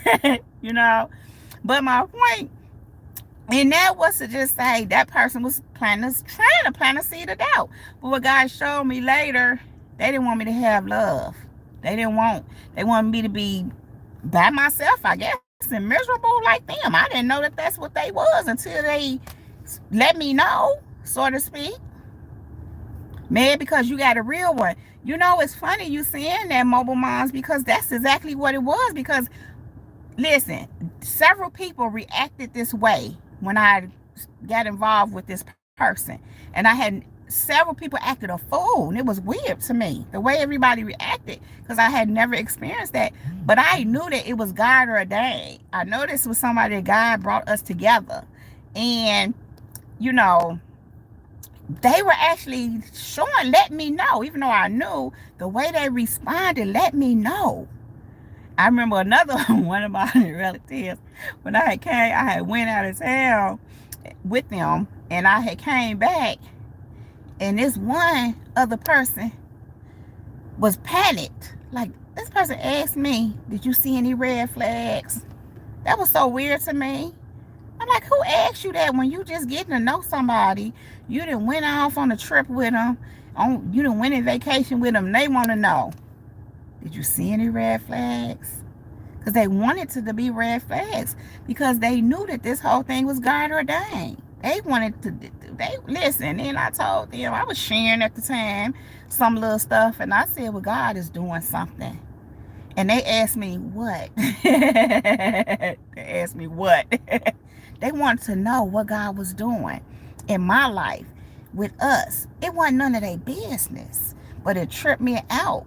And this person was looking panicked. They was in a panic. But that was God's way of letting me know. Because see, that's how, listen, people be telling on themselves and don't even know it. They don't even be knowing it. They don't be knowing it. But that's why I say, pay attention. And you can still be cool, just like, okay, just keep going, carrying on. But you saw that, you heard that, you peeped that. But anyway, Kingdom people, let me go back a little bit. I said, do you know why they panic and why they stress? I said, I used to didn't get it because I didn't understand what I'm doing got to do with you. I'm over here in my lane handling my business. You go ahead over there in your lane and handling your business. Why you so pressed? But God finally told me, like I started off saying how they know their time is just about up, but this is what God said. See, your light expressed their darkness. Your going forth, it exposes their lack of going forth. So you're exposing them just by you being you. Why are they pressed? Why are they going through a thing in panic and in fear? Because you're moving forward in the things of God. Because it would show that they didn't move in the things of God. It would show their lack. It would show that they're stuck. I just heard it would expose their demons. Kingdom people, your light exposes their demons. You're moving forward in the things of God exposes their lack of moving forward in the things of God. And you have to remember, these people wear all kinds of masks. You heard me right. All kinds of masks. They ain't just wearing one. Okay? And then kingdom people, what be happening is when them masks be falling off or when they slipped. Because you know, the masks fall off when we see, when they done said something, they doing something, and we saw that. But they'll try to put that mask back on. I just smack myself. That's what they be doing. They be smacking themselves. Try to put that mask back on. Smacking a mess out of themselves. Because we saw that already. But that's why they press kingdom people. Because your greatness exposes that they never stepped into their greatness. You moving forward in their mind makes them look bad. You ain't trying to make nobody look bad. You just trying to live your life and do your thing. Stay in your lane. Do what God's saying do. And live your life. Live your best life. And these people be pressed. And especially when they done went through extremes trying to stop you. That causes panic. Understand, they panicked. These people are panicked. I feel it right now. I can feel it right now. Panicked. Want to get in your ear so bad. And want you to explain your disposition and who, what. You ain't got to explain nothing. You ain't even got to talk to these people. I'm telling you, kingdom people, you don't owe these people no explanation. Yeah, secret competition too. Ain't nobody got time for that either. Competing. Who does that? You know what I mean? It's like we could go play some basketball, which I don't know how to play I know how to play like I know how to play basketball. But you get what I'm saying? We could play a game of Monopoly, Scrabble, friendly competition. But ain't nobody competing. I'm trying to live. I don't even compete with myself. You know how they say you your only competition. I ain't competing with my own self. I need to be gentle. I don't need no inner conflict. I done cleared up too much, all my inner conflict. Competing with myself would create that inner conflict because I am already me. I need to be supportive of myself. I need to nurture myself, encourage myself, not compete with myself. That just sounds for me too chaotic. For me. Everything is different for different people. But for me, I don't put that kind of spin on me because I need to flow smoothly. I don't need to bring no extra friction because it's already friction trying to, be trying to penetrate your bubble, kingdom people, trying to penetrate your energy, be trying to penetrate your spirit. But that's why God is saying, go forth. You understand what I'm saying? You have to just go forth. God is with you. Keep moving. It don't matter what these people trying to do because they trying to throw you off your square. And kingdom people, let me tell you, when God was giving me this message today, I sure was like, God, I really don't care to even be talking about this. Because it seems like, but he said it's important because it's what's happening right now. Like it's in the atmosphere. It's in the atmosphere. And it's like he said he wanted me to either warn you or just confirm or make you aware of something like that. And some of y'all know exactly what I'm talking about because you're feeling it.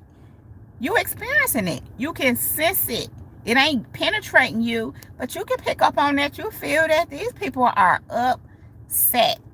And this is my thinking to people, you your own person. That might be my biggest thing. I'm like, I'm my own person. I could do whatever I want. Can people, they ain't the boss of us. They ain't though. God is the boss of us. And they be trying to treat us like we some little kids. They be trying to keep us they trying to keep us in our place, but we grown and we don't owe them nothing. And they think because of whoever they are, whatever I don't know. Can people, it's crazy with some stuff that God was showing me concerning, my personal, them people over there that's on what they own. It's like, I don't owe them nothing. I'm not obligated to you. If you did this and what I did when I was younger and what I sold, what? I'm not obligated to nothing with you.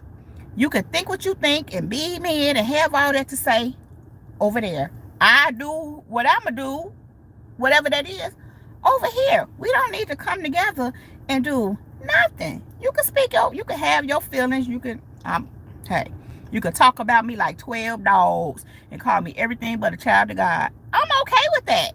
I'm okay with that. That doesn't bother me at all. I just told somebody earlier today, or was that yesterday? That hurt, what is that? Can the people want you to been through all that? At some point, you get used to it. And then you build up your emotional intelligence.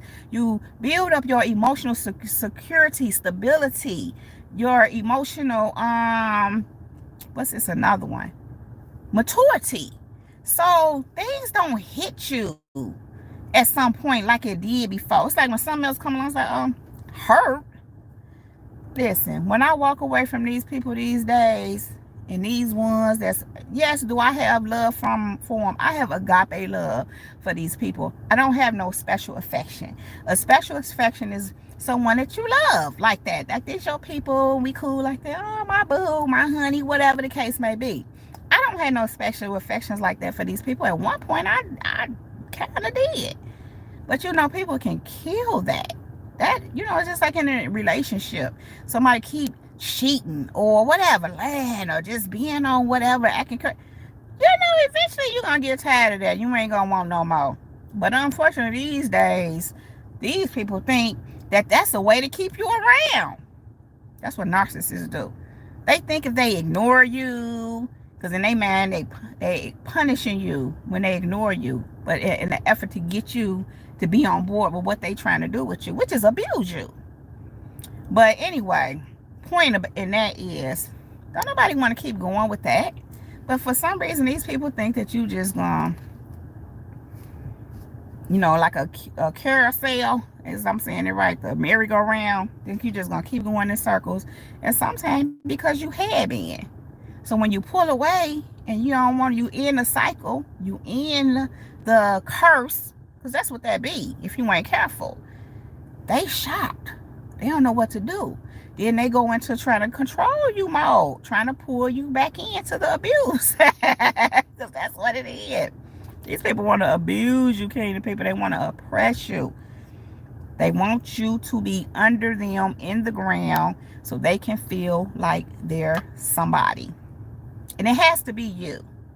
Now, that don't mean that these people don't do these kind of things to other people. But when it comes to you, you matter. Because of who you are. And I'm not saying that other people are not somebody. But y'all get what I'm saying, Kingdom people. They don't want us talking about this. Blessed by the King. Oh my God, you're making such a valid point. Because God have told me. You just keep telling me what God told me. That's what God told me. They don't want us talking about it. People want you to shut up. That's big with me. These people really wish I'd be quiet. Because then you telling, you exposing. And you, like I said, I ain't on here saying no names. So if you feel like I'm talking about you, that means you guilty. Because if somebody's saying something and it don't apply to me, I won't even care. And if it does apply to me and it's the truth, it's the truth. But I ain't out here foul though either, so that's a little different. But I'm saying sometimes I get convicted. Some things I hear, things that let me know I'm in error. And I have to correct things. You understand what I'm saying? But I can accept that. So on the other end, if you getting bent out of shape because somebody's saying something and they ain't said your name, that means you feel convicted. You know that that's you.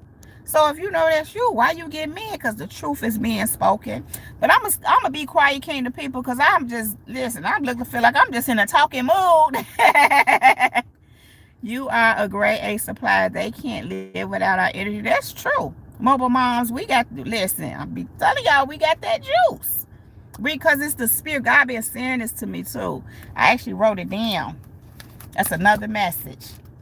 It's your spirit. It's your spirit. It is your spirit. And that's what they know. That's what they see. And they don't have that. It ain't like they couldn't or can't in their own way, of course. See, people are not content with who God created them to be. They too busy focused on who God created you to be and trying to stop that instead of nurturing and cultivating and developing that in them, what God put in them. They wanted too busy trying to tear you down, you know? Exactly. We all got to repent. And I do daily. It's the conviction of the Holy Spirit. Amen. And they be convicted too. They just ignore, and you ignore what he told you. And you ignore what he told you. Yep. Okay. Don't ask God why when he sent you. Okay. You know, kingdom people, these people, I just heard they fumbled the bag. God said that to me yesterday. He said they fumbled the bag. And he said, I ain't just talking about money. I'm talking about you, period. When you a blessing, listen, these people underestimated you and overestimated themselves, you know. But if you not out here on foul, you ain't got to worry about that. You understand what I'm saying? And sometimes these people want you to be like them. They trying to get you to act out and act. That's why some of them want to talk to you. They're trying to say something to you to trigger you. Now understanding, I don't have no triggers. Oh, that's me.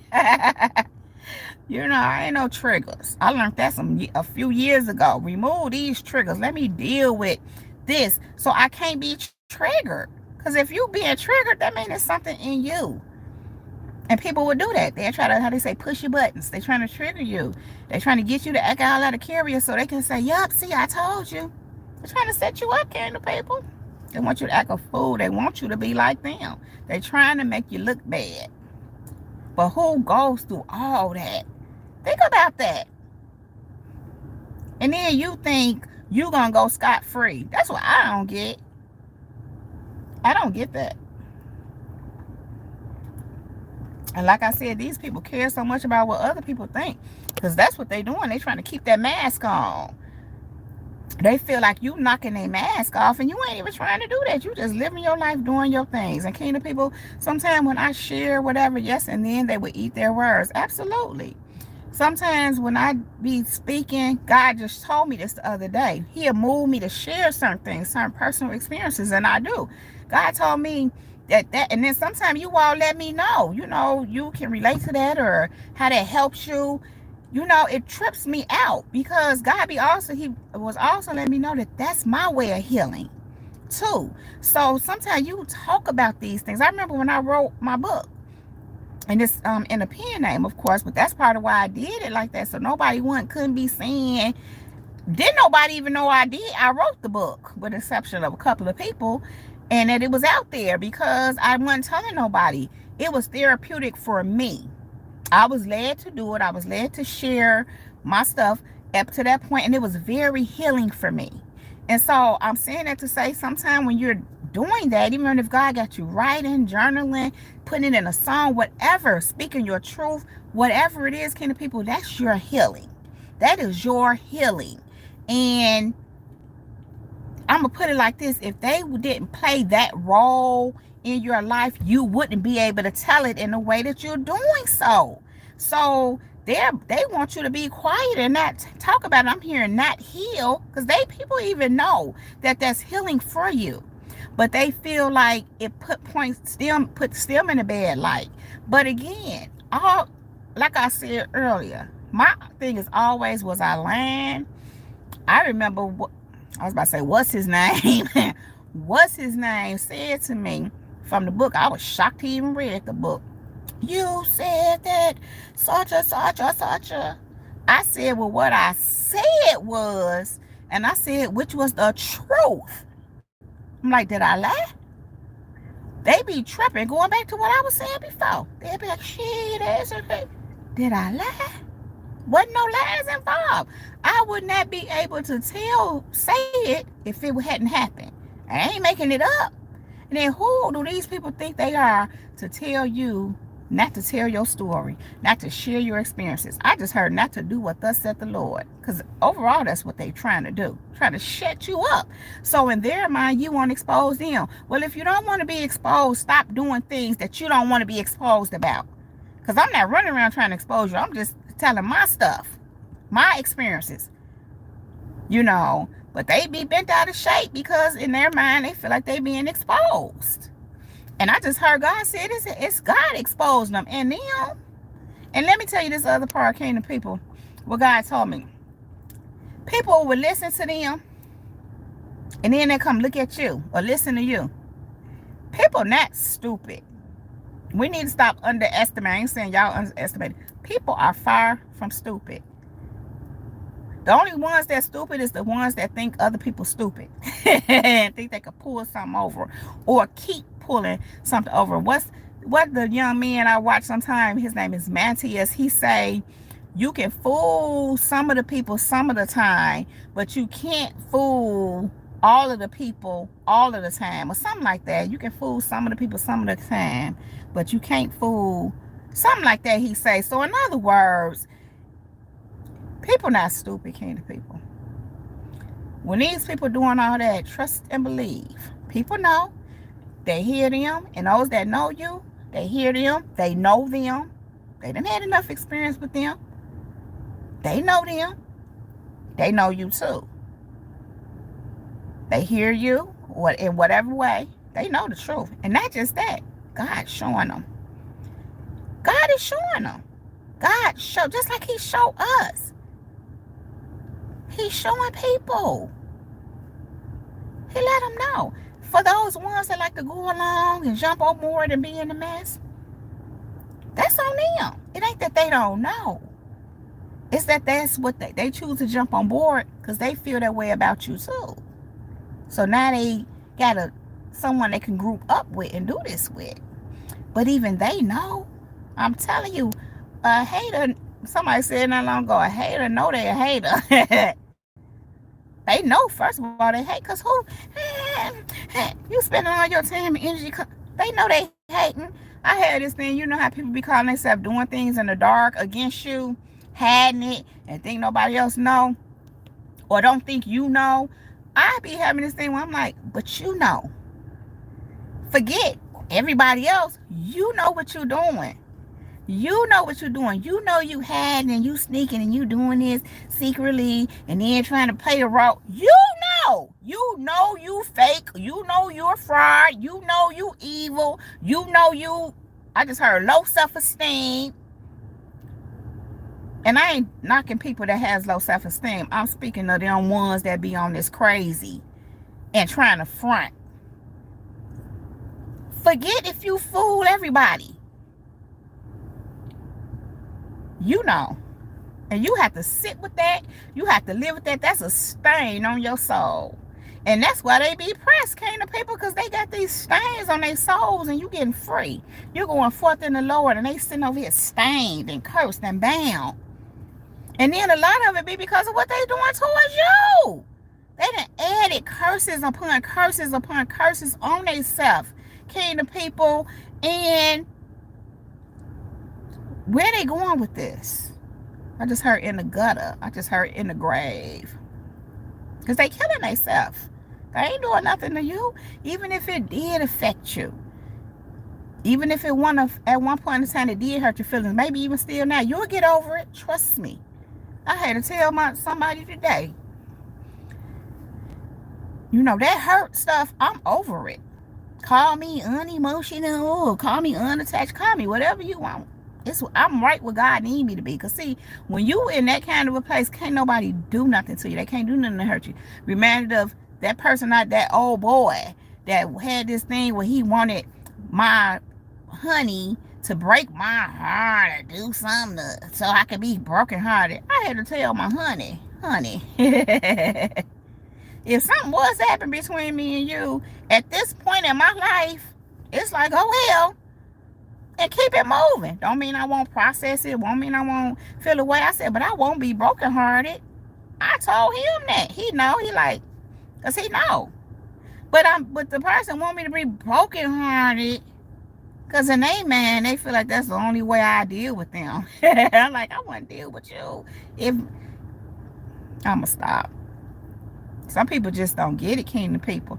But what that be is they know that the only way that means when people need you to be broke down, to think they got a chance with you, that means they can only pull people that don't know who they are. They know they can't pull you where you are. And if at one point in time you dealt with them and you got away from them and you leveled up, you too leveled up. So they need you broken down. They need somebody to break your heart, which they can't do. They can't do that. At this point in my life, break a heart? What? No. That ain't happening. And if I was gonna be homeless, I ain't looking for you. The devil? Go look for the devil. No, come on. Not saying that I would be kingdom people, but I'm just saying if I was broken down in here, none ain't here, you would not be a first thought in my mind. In fact, I'm at a place in my life, I don't even think I would go to people. I would go to services that provide services that help. I would figure it out on my own. Listen, before I go to somebody, and that's just real. Now, it don't mean that if I need help, like I said, I would go to places. It's just like people want to borrow money. Can I borrow? Go to the lenders. For some people. You know what I'm saying? Some people just think they're going to come to you and get a loan from the bank. You understand what I'm saying? In other words, kingdom people, you know, it ain't always got to be people you going to. Now, I'm not saying there's nothing wrong with that overall, but I'm kind of making a point to say, I started out making a point to say, I wouldn't go to you. I would go to the social services or whatever. They got too many things out here to get some help. I wouldn't go to people. And that's just me personally. Back in the days, I did. I used to. But I learned from that, kingdom people. I learned from that. Some of the people that call themselves helping me back in the days, they like that. They like me being broken. In their mind, I was broken. Or just struggling and they want me to still be there. Them some of the people that's pressed. Because they wanted me to stay in that place. And I'm like, that ain't what God had for me. I just had to go through that. But that's where they want me at now. They were trying to put me back in that place. I remember, I almost don't even want to say this. At my daughter's graduation party, this one person, I thought about this morning. This one person said, oh, she wanted to be known. She got this. She got this. I'm grown now. I thought about that this morning. God brought that to my attention. Like, who said I'm a woman of a certain age, and this was like a couple of years ago, came to people. Like, I've been grown for some time, handling my business, not, you know what I'm saying, taking care of myself or whatever, away from asking y'all for help. It's been a long, when I moved to where I'm at now from my hometown, I kind of shut a lot of that down because people were showing me. Do you know when I moved, like the certain people that would help me back then when I was still there, which was probably a bad habit, but you know, that's why God brought me out, so I could be more independent and move in what he had for me and develop me. You know, he was doing some things with me. But what I'm getting to, kidding people, is that, do you know when I moved from my hometown, because when I moved from my hometown, I was in a shelter for a little while, then I got a place, and you know, you need things. So when I moved to my new place, I asked certain people that would help me before for some help. They was tripping. They was tripping. They was treating me like, this one person said, well, I would do this, but yeah. I said, okay. Then another person was like, they said they would such and such and such a date. So when such and such a date came, I was saying what's going on. They was like, well, I got to do this and I got to. And I'm peeping this now. This about almost 20 years ago. I'm peeping it. And God is showing me they mad because you gone home. They mad because you're moving. You're away from them. And now they don't have that. In other words, people feel I want to say intimidating, but I'm hearing frightened when you're moving along away from them. Because I don't know, they didn't want to help me. They did not want to help me.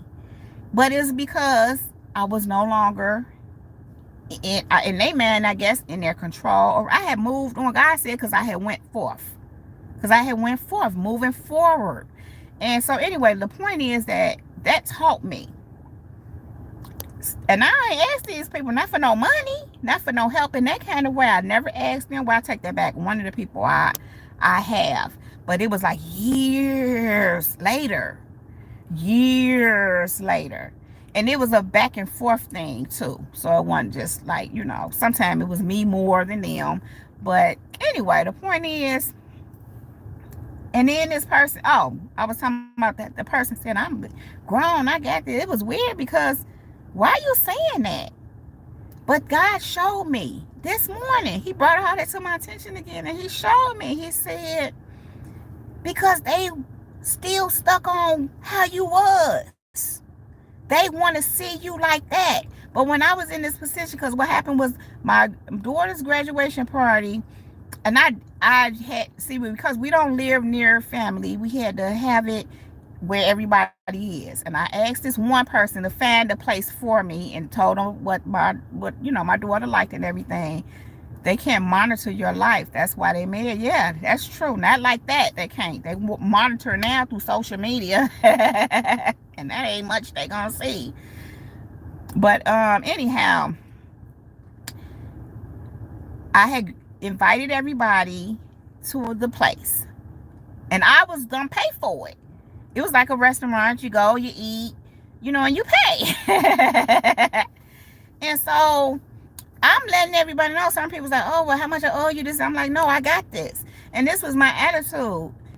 My daughter didn't graduate from 8th grade because where she was in school at originally, when we moved from there, she was going into 8th grade, and then she would have graduated. But where we moved to, they graduated at 6th grade, and then 7th and 8th was junior high, and they go straight into high school, and they didn't graduate. So she didn't have a graduation all her life until high school. So my whole thing was, it was her high school graduation. So I invited all these people out. My plan was to, y'all get what y'all want, whatever. You're just going to order a meal, whatever. I was prepared to pay for it. I invited them. So, of course, people are like, well, how much are you? Whatever. And I'm letting them know, it's cool. I got this. Y'all owe me nothing. This is what I'm telling people. So this person get up and say, oh, she just wants us to know in a playful way, I got this. I'm grown. I got this. But why would you make a statement like that? And that's what I'm saying. I thought it was weird when she said it. You know how you go along with something, but you at the same time looking like, I don't need you to announce that I'm grown now. Matter of fact, I was in my over 45 when that happened. It's like, but God was showing me that's because they were stuck on what I used to be. They want me to be stuck, be struggling, still need help, still, like, it's so sad, King of people. People want you to be stuck. Yeah, they don't want you to be able to move on. So that's where the panic come in at. That's where all that panic come in at. And even when I left back then, this person was doing little weird stuff. Talking about, oh, you're going to stick to it. I'm like, stick to it? It was just weird. But it is what it is. Last year, God finally had me to really take a look at this one in particular and say, it's over. It's just too much. It's time to let this person go. And I had just felt so much love for them. It was weird, but God allowed me to have that love. And I'm gonna tell you the truth, kind of people, the love is still there, but like I said, it's agape. It's not like a special thing. And this is somebody that I had special times with. So I thought, you see how that can change how you feel about the whole thing. I was telling my honey this morning, I'm like, it doesn't that I've had to walk away from family. It doesn't bother me. Like I said, God reminded me the other day, I told you this was going to happen a long time ago. So in some ways, I was already prepared and already accepting of it. I just wasn't walking around thinking about it all the time. Sometimes God had to bring certain things back to our remembrance. But When it was time for me to do so and I was ready to handle it, that's when it started happening. It's like one by one, one by one. Like over the last few years or so, one by one, I just been releasing, letting go. And some people I just had to distance myself from, you know.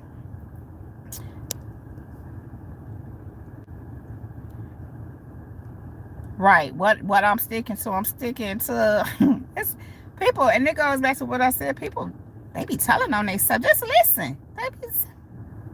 I'm trying to tell y'all.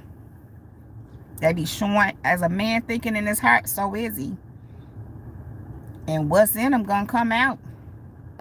I got a whole message on that. I ain't gonna say too much about that, but I will say this: it ain't what goes in the mouth that defiles you, it's what goes out.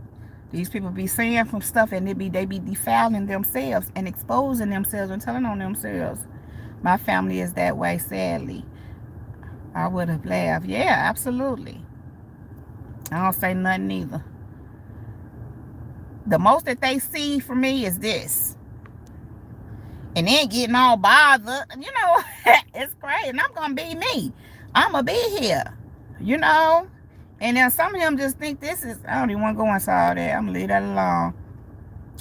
But I'm just going to these comments, you all. I'm trying not to miss any. I don't be meaning to miss none. If I do, if I ever miss your comment, please don't charge it to my heart or my head. Please don't charge me. I can't pay you.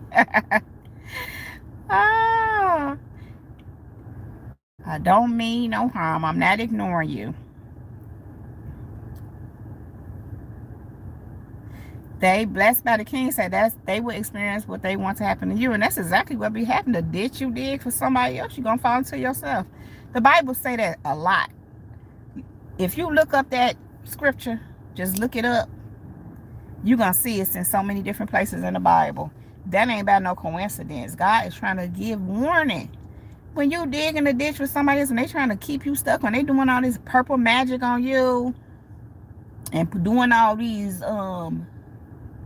goo spells or whatever they do, they don't even understand. You know you're doing that to yourself. You know you're doing that to you. They don't get it, especially when you're messing with a child of God. That's why I say they underestimated you and overestimated themselves. They be thinking you some kind of slow fool, and you not. You just kind. You be cool. You just be chilling. And they man, ooh, let me take advantage of that. Let me try to. I always say, who?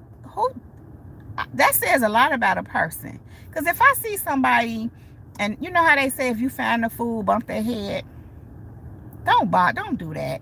You don't mishandle naive people. You don't that makes, because I have a daughter who has special needs. She has developmental delays. She don't understand a lot. And having her, you know, I'm very protective of her, as I should be. And I would be that over any of my children. But because of her condition, I wish her, you know what, would. And they tribes. And I've seen it just outside of her, just within that community. But I'm saying all that to say, it's a real thing. People out here trying to prey on vulnerable people. And you don't have to have special needs. But my point is that people do try to prey on special people with. And now it's appalling to me. Like, how weak can you be?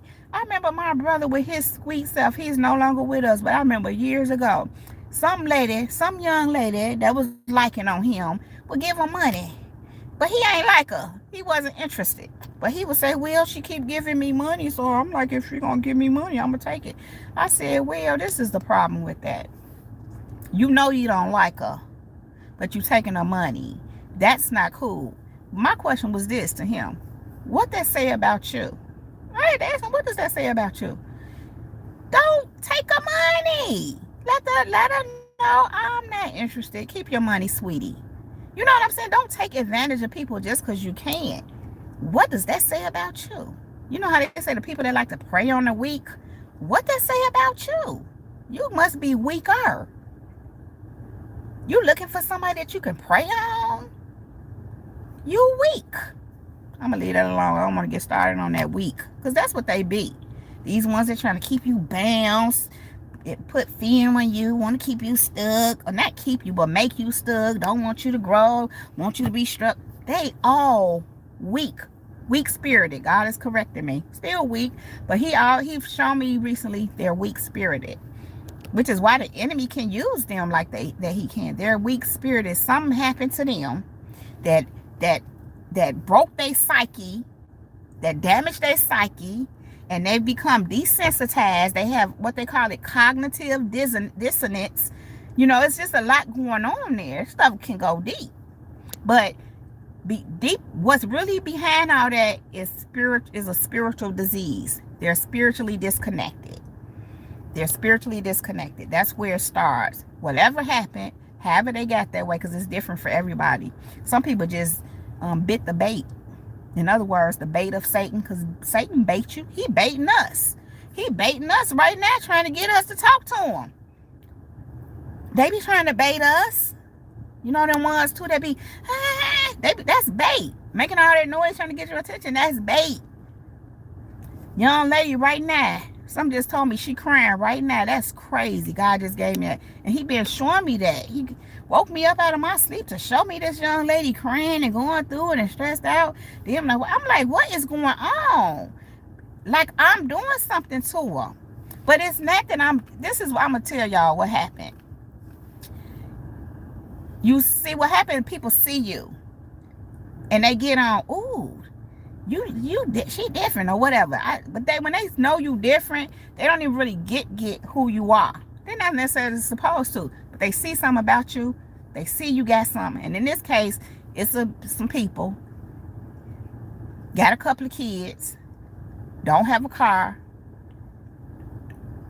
so they like, oh, and they feel like you can just get up and move freely. Now, there's other people, plenty of people that got a car around there. I had to ask God, why me? Easy access, because of the way we position in the building, they feel like they can do things to get my attention. But my thing with God is like, how is that gonna make me come to them? They're trying to draw me in with noise, bait. That didn't happen. It's not happening, kingdom people. God told me a few weeks ago that they want to work out a deal with me about my car. I said, what? Now, mind you, I ain't never talked to these people. Never talked to them. They plotting and planning on me, trying to work out a deal with me about how you working out a deal with me about my car? So they want to be able to use it to drive me around. All this they plotting and planning, don't even know me, never talk to me. But this is what they're trying to conjure up, trying to make happen, making all kind of noise, doing to draw me in. I don't get drawn in by noise. I told God the other way, they don't even know I'm planning my way out. You trying to draw me in, you running me out. And I ain't complaining about that, because it was a pit stop. It was temporary, and it was a purpose in it. But here's the thing. Lately, God been showing me, because see, when you act like that and you do all that, see what happened? For one, it didn't work out. You had all these plans and it didn't work out. Now, this young lady is feeling a certain kind of way because she had all these plans. It didn't work out. Not just that, feeling depressed, feeling stuck in her own life, feeling like, and then you keep watching me moving around. Don't necessarily know what I'm on, what I'm doing, but what you know is this lady on a mission. I just told my honey every day, I'm up, I'm in the shower, you know what I'm saying? I'm dressed. Yeah, they are narcissists, and they're young. It's amazing to me. I'm like, who raised you? Whoever raised you, are they narcissists too? It makes you wonder, because that does happen. They just repeat what they know. And now they doing this to their children. Like I said, they got a couple of children. So that means you teaching them how to be narcissists. And it's sad but this young lady got a chance because she got to be in her 20s. And it so tripped out to me. I'm like, girl, I got kids, grown children, your age and older, I'm sure. So it's just weird. They think I'm younger than what I am. But what I'm getting into, kingdom people, is that how now you watching me. You done had all these plans. See, you went about things all the wrong way. Like, you ain't supposed to see somebody be like, ooh, I'm going to attach myself to them. I want to use them. You done plotted. You all in my money, trying to figure out how I make money. They be trying to figure everything out because they know I don't get up every day and go to no job. And when I go somewhere, it ain't, like for hours at a time. Sometimes it is, but you know how people that's getting up going to work.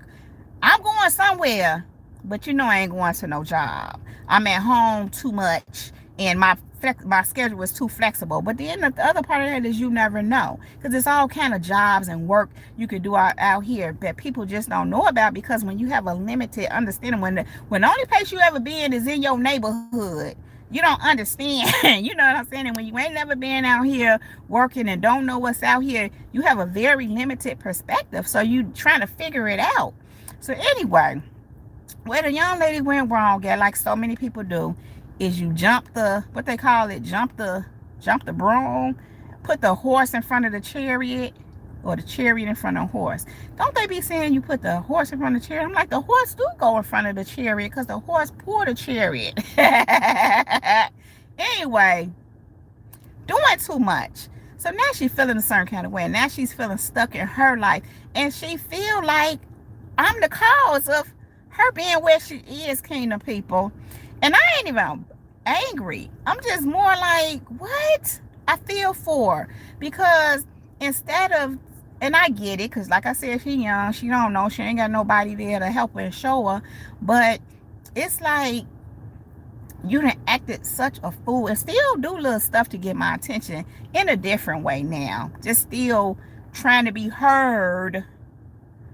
But that's what I'm saying. It's like, I'm not interested. And it's so sad, kingdom people, because what God was showing me literally this morning, because he's showing me she really going through it, and she feel a certain kind of way, and she feel like I can help her. And here's the thing, kingdom people, I could give her some advice. I could share some things. I could kind of lead, give her some guidance. No, you're not finna use me. No, I'm not finna give you my money. No, I'm not finna drive you around or let you use my car. Or this the other one God gave me. Watch your kids. You don't even know me. But what God told me is they know enough. They know you handle your business. They feel like you somebody that they can lead with their kids. They lead their kids with. And they right. But I'm not watching your kids, honey. The cart before the horse. Okay, that's how it go. Well, that makes sense then. Okay, that makes sense. Hey, sober chick. So yeah, she going through it, and God said to me this morning, she really needs guidance. And I'm just like, but what has happened, she's gone about things all the wrong way. But the good thing about it, kingdom people, even though she went about things all the wrong way, and yeah, she in this place of wanting me to be responsible for her, because that's what God is showing me. She want me to take responsibility for her. Man, I don't know her, but at the same time, I get it. She feels like you know something that I don't know. God was showing me she don't have that in her life. She don't have nobody who can guide her. But what she really see with me, she admire. Yes, she went through things all the wrong way, and now it's like trying to still doing somewhat of the same thing, but you realizing that wasn't, I don't know, it's just messed up. All I can do is really pray. I pray for you, baby, but you not finna you. Exactly. You just took that right out of my mouth. Blessed by the King. That's where I'm at. I'm like, I did pray for her actually too. My daughter even looked at me this morning, because when I got up moved from my desk after I was reading my scriptures this morning, I went and got on my knees on that couch. Well, not on the couch, but I was on the floor, and was on the seat of the couch, and prayed. And my daughter kind of looked at me when I got up. And the reason why, because I haven't been getting on my knees. I lay on my bed, face down, or whatever, but I hadn't been on my knees in a while, because sometimes it be tough when you become a certain, I don't want to be saying that, because I don't want to put everything on there, but your body get to doing some different things, and so I don't be on my knees to pray as much. But I got on them knees today, and she was included in that prayer. Actually, she was included, and so that's what I can do. Hey, sober chick. So yeah, it's a trip, kingdom people. And this is the thing, we are out here to help those who we can help. See, we helping ourselves, and as you helping yourself, you can help others. I'm reminded of Maya Angelou. She say, learn. When you learn, you teach. Is it reach one, teach one, something like that? It's another saying. But anyhow, but some people, you can't help them, and sometimes they have to learn the hard way. What she learned is that's not the way you go about things. She is really going through it, kingdom people. Because here's the thing. I'm just hearing this. God say this. He's saying, you have a treasure right there in front of you. Someone you really can learn from and benefit from. And that will be willing to help you. If you had just done things different. If that young lady would have just come to me and said, hey, I'm such. I've just noticed, something like that. It could have been a whole totally different story. But to be honest, right now it's too late. Because I know you still got in your mind, I want to use you. I want something from you. And the misery and all the depression is only because what you did. Not only that, not just did it not work. But when you doing stuff like that, I tell my daughter, and she has her own little special needs stuff going on. So sometimes she has behaviors and she acts out. But like I be telling her some of this stuff, this is you doing. I don't even say the devil no more, because we used to be like, don't let the devil do. I said, I ain't finna put this on no devil. That's you. Because at this point, and you have to take some control over your own behavior. Because we ain't finna be putting this on the devil. You know what I'm saying? It's you. But I let her know you can't act the fool and then think you're going to feel good. It don't happen. Trust me, kingdom people. You cannot be clowning people and acting a fool with them and think it's going to make you feel good. Even in the moment, maybe, because you think you're doing something. It's just like the people that do all this stuff and scandalize and talk about your name and sit up and laugh or be plotting against you and be celebrating. Because they think because they plotting, they're going to succeed. And then when they not, because I'm going to tell you just like this. This place, this been going on for about a year. If you've been doing this for a year and I still ain't, you kind of realize, okay, this not working. But now you said you depressed. But what I was for her and others, but I'm speaking to her in particular because this is the one, she's really been on me. I was an example to her and she learned the lesson. She learned, don't handle yourself like that. And God literally showed me if she tried that with somebody else after me, they gonna let her have it. See, I'm nice. I just ignore you. I don't engage it. I'm not addressing it. I'm not nothing. I know how to ignore. I'm real good at it. It doesn't bother me. And the other part of that is when you're in a building or you're around other people, it's going to be some noise. So I'm not going to complain as long as you ain't over my head, which is why I don't live under nobody no more. I don't do that because of experience. I'm trying to get myself to a place. I ain't trying to do nothing, but I'm working on being in a better position. But you got to take them steps and you got to deal with what it is in the meantime. And so you adjust your mind, you adjust your thinking to make it okay for you. But anyway, kingdom people, I cannot believe this thing say 2 minutes and 14 seconds. It's fab. I'm finna go back. Back, kingdom people. I cannot believe that it's been that long. Oh my God. Wow. I don't think I ever been on here this long. And I don't even feel like I don't even seem like that. Kingdom people, listen, if I be honest with y'all, I could keep going. But I'm not going to. I'm not going to do it. Listen, go forth. God is with you. That was the whole point. And don't be doing like Moses, talking about, well, God, how we ain't finna come up out of here unless you with God. Just see, God, I'm with you. Moses was tripping from the beginning. He started off saying, but God, I stutter. God, like, well, I got something for that. He said, well, God, he had a reason for everything. But what's funny about Moses, he did all that, but everything that God told him to do, he did. Until he did something. What was that he did when he struck the rock when God, I forget. Something he did he wasn't supposed to do that got him in trouble. But anyway, Put in how I can book a section. Put in. Um. So my website, my store, my coaching store, Latricia Booker Kingdom Coaching.com. That's where you could book a session.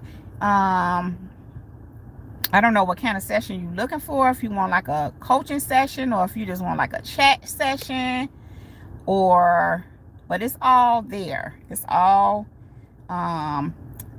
I put it in a link. It's if you look at my other videos, that it's in a link. I mean, not in a link, in a description. The link is in the description. And yeah,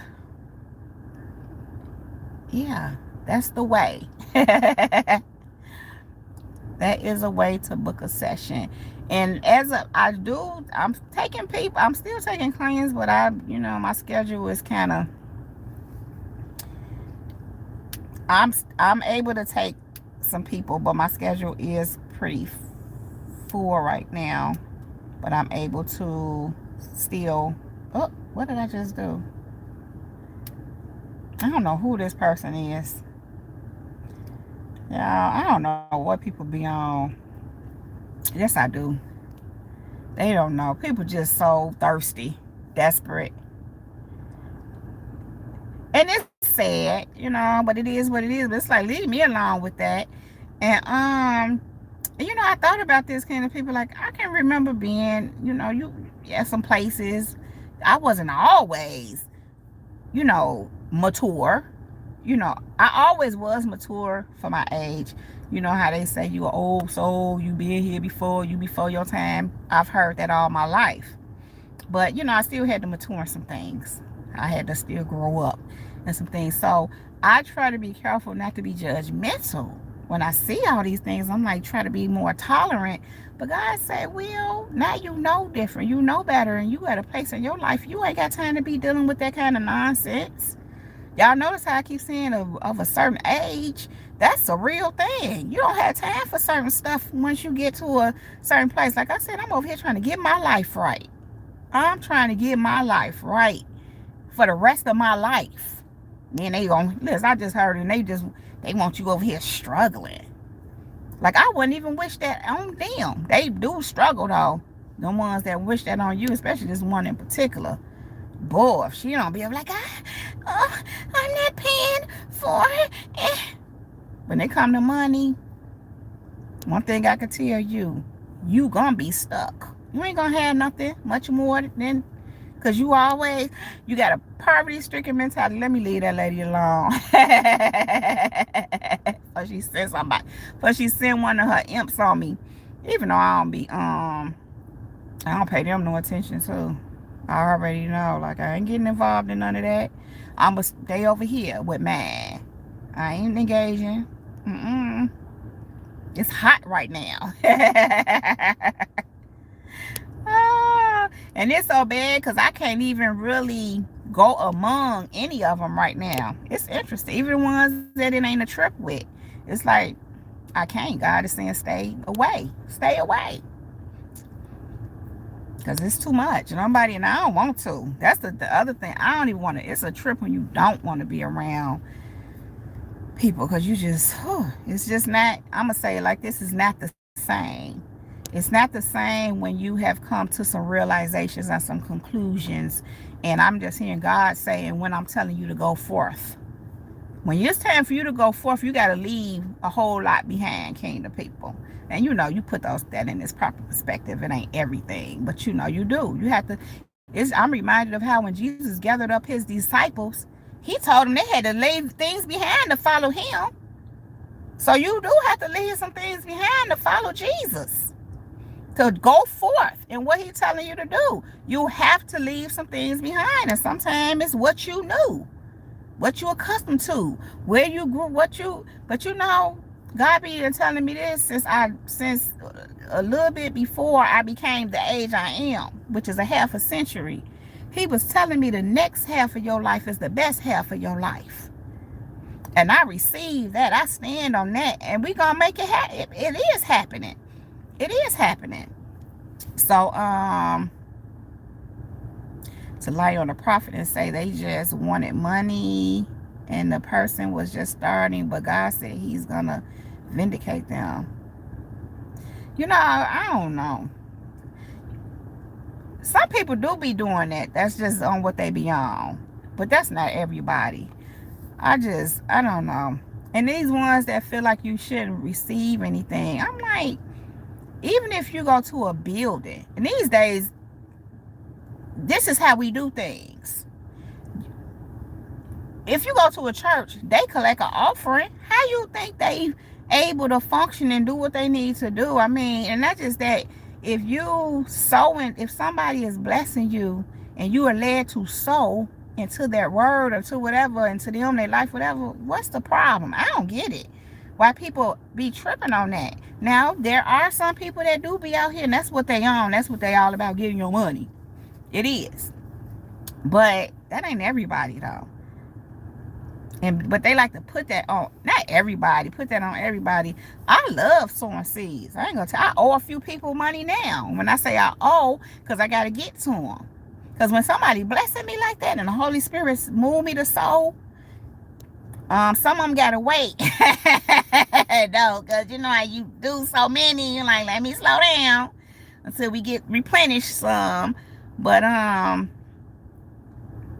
I love it. I love sowing into others. And you bless me. Oh, they say some stuff. Oh, you know what I'm saying? And it's just, and God will move you.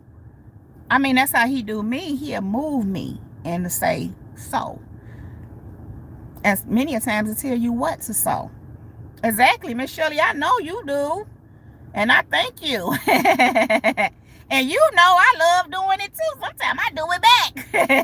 Who sold it to me? I will sold back into you if God tell me to. That I'm not saying it like if God didn't tell me to, I wouldn't. But you know what I'm saying. Usually he leads me in that way. He does. Yeah, Apostle and Miss Shirley, absolutely. But I don't know. People be tripping. But see, that's how you can get blessed too. Not that it's about you getting blessed, but come on. You get blessed. Be a blessing. God gonna bless you. Listen, here you go. He will bless those that bless you. He will curse those that curse you. It's the same other way around. When you bless his people, like me, blessing you or whoever, apostle you, for example. If I bless you, God gonna bless me. When y'all bless me, God gonna bless y'all. And when y'all bless his other people and yo other people blessing y'all, it's just blessings. Blessings on blessings. You know, I don't know. But we ain't gonna be used. You know, that's different. We not gonna be used and taking advantage of, and they be mad because we won't. And then some of these people you have given to them. I've experienced that. Well, I was there and I was giving and I was, but see, some went left where you had to move on up out of there. And people be mad because they want what they was getting from you. They want that. And some of these people, they weren't giving, they was breadcrumbing you. They be breadcrumbing you. But won't know, yo, I just heard your essence. I ain't even getting ready to touch that.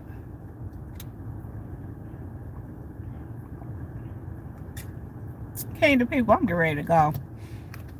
Because I cannot believe I just worked a 2-hour shift. 2.5-hour shift. Oh. They are blessings that go way beyond finances as well. Amen. Amen. And they do. Absolutely. Because I consider myself to be, listen, I'll be talking to me about,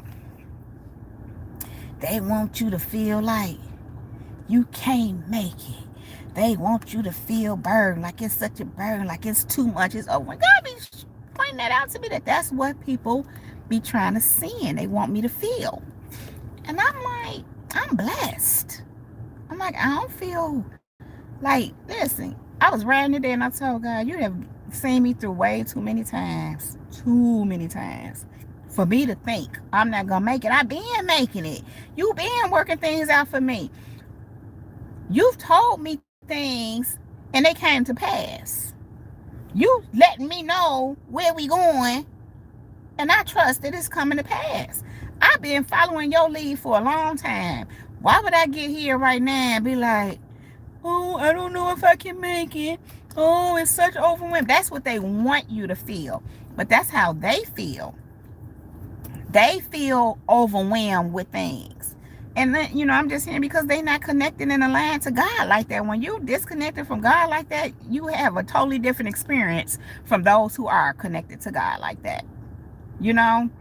But they be wigging me out when God be telling me that they want you to give up. They want you to feel like it ain't gonna work out. And I be like, but God, it is working out. It always works out. I just don't be getting it. Like, why would I feel the opposite of what's happening?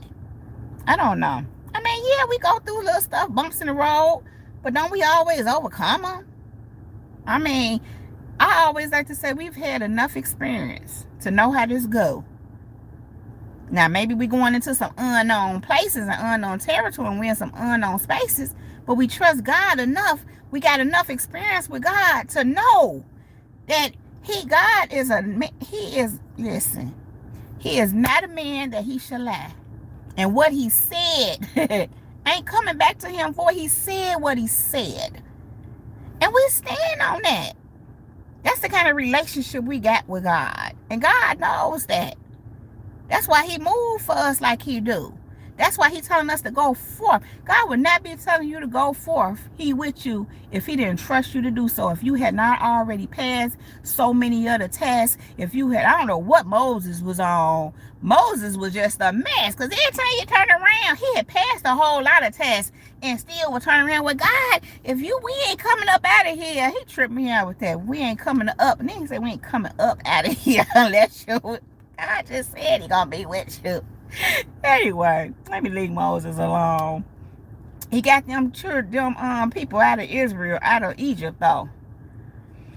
Kingdom people, I'm going to go because I feel literally like I can just talk, and I do need to go use the restroom. So,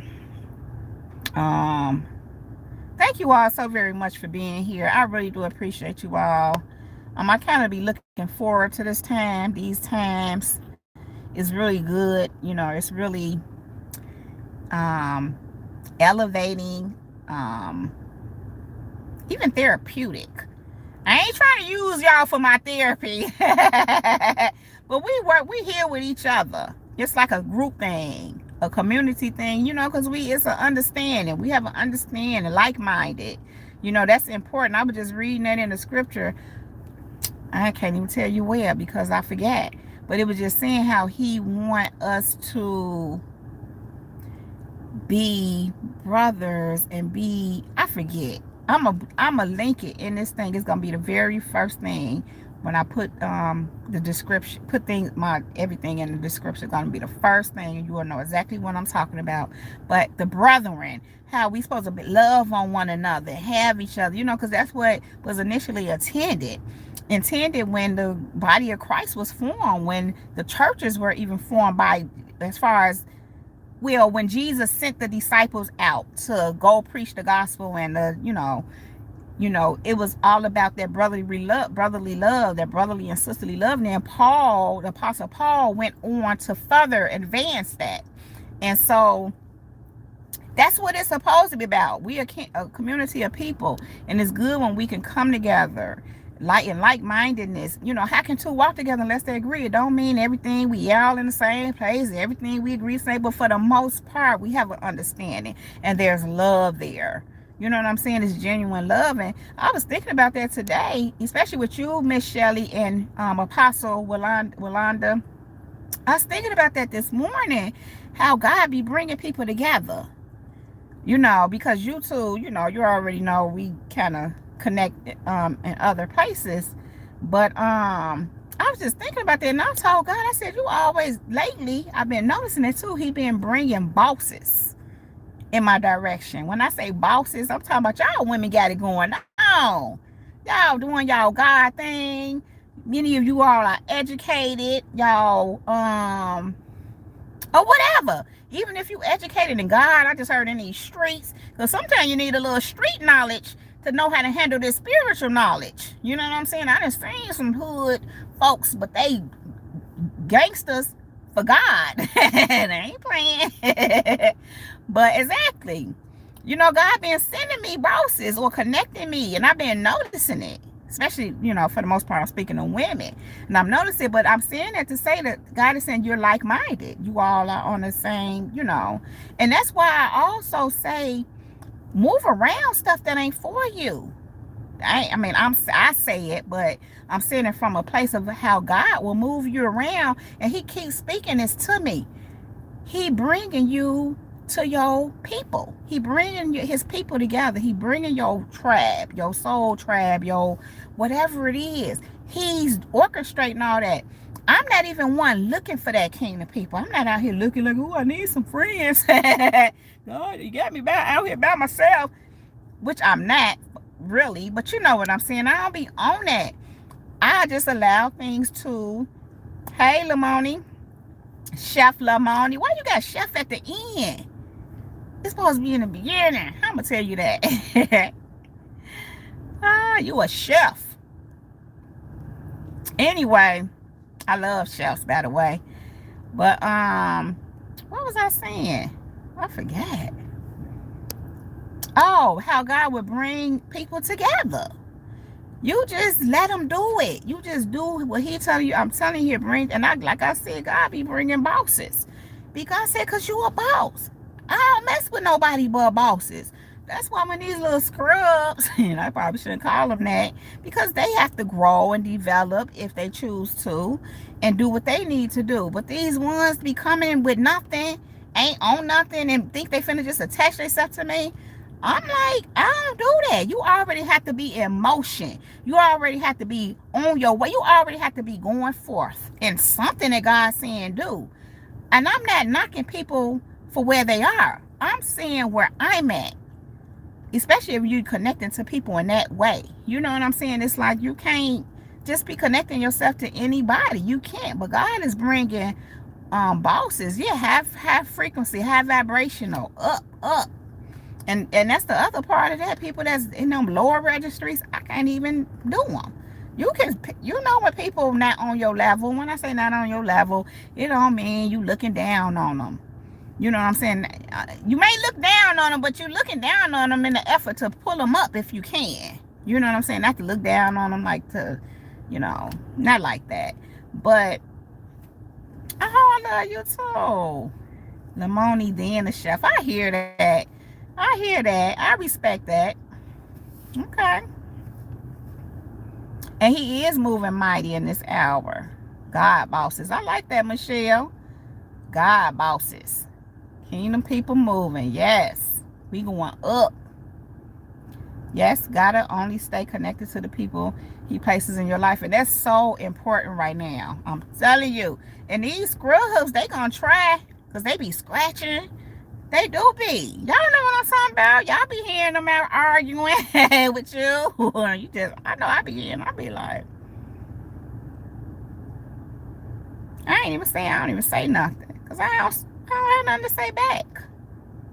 But they want you to. Even if you doing it with yourself, they can pick up on that. I ain't been doing none of that. I don't even have nothing to say. They be scratching too. Trying to. Anyway.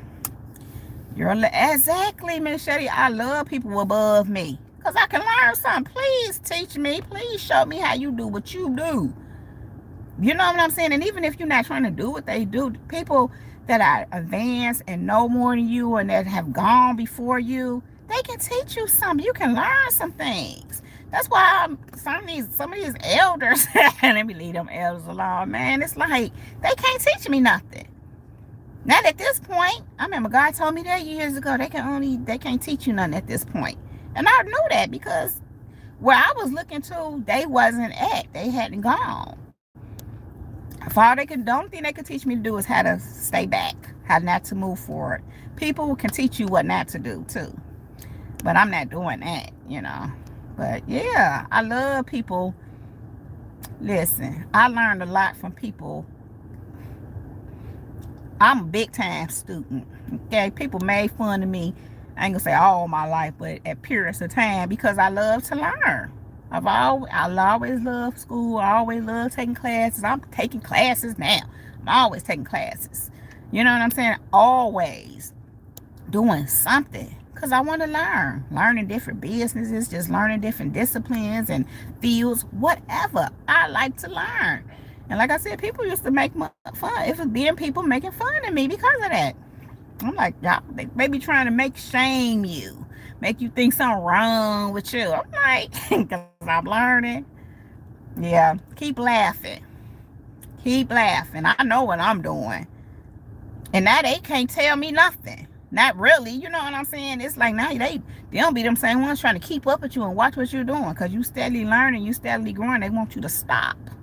That's why they make fun of me. That's why they tried to make fun of me. Like, I ain't care. I knew exactly what they was doing. Learning is good, absolutely. And I believe in education. I'm big on education. I know that some of them say you go to school all them years, get your degree, and then whatever they be saying. I don't look at it that way. I look at it, while it can somewhat be somewhat of a setup, because they say here you go to school, you got to pay for it. But if you get an undergrad, you can get grants. You go to school, pay for it, and then you go work, you go be a slave. I heard somebody say that the other day. I was cracking up. I'm like, it is kind of true. But the flip side of it is you don't have to be. You don't have to be no slave. You know, go work, do what you do. Let the Lord lead you. Even if he wasn't leading you, at some point he gonna step on up in there and say, okay, it's time to do whatever, because God will let you do what you do sometime at first, because it's fine. It's not a big deal. It's all a part of your journey. But if you feel like you in a slave, I went through that, where I felt like a slave. And then these people, the last place I was working at, they love good people. And what employer don't love good people? Don't want good workers. I definitely would want, as an employer, I want good workers. So they would do little different things, you know. I remember they made me employee of the month right when I was exiting, but they didn't know I was getting ready to exit. And I felt I was tired. It was a very physical job. And it had got to a point like you need some more sedentary. And I need to save that physical stuff for my own physical stuff I had to do, because I didn't have enough for me in my life and to do it for others' lives. And I had, you know, so this place, they were good. It was a pretty decent company. They were good about, you know, handling their employees right. And it would trip me out because I was so used to not seeing that. But it really wasn't them per se. It was me and how I felt. But what I was noticing, because they made me employee of the month, one of the clients said to me, well, we want to keep you. And I knew that's how everybody was thinking, you know, even the employer and my supervisor and all that. And I got it, you know, because when you're good, you want to keep people that show up, they handle their business, you know. But I was feeling like a slave. I kid y'all not. You said start king of business, Michelle. Exactly. Use your education to start my own business. That's what I've done. Listen, Michelle, when I was in school, people would say, well, what you gonna do with it? What you gonna do with your degree? What you gonna do? And I'm like, do my own businesses. I understood that was a thing. People take their degree and they go get a job. I never was thinking like that. I did kind of look around at one point, you know, for a minute, but a lot of that stuff, I'm like, And it was certain little stuff I had came across. They wanted me to jump through too many hoops and holes, and I wasn't willing to. I'm like, and then when I would look at what it was for, it was too much for me.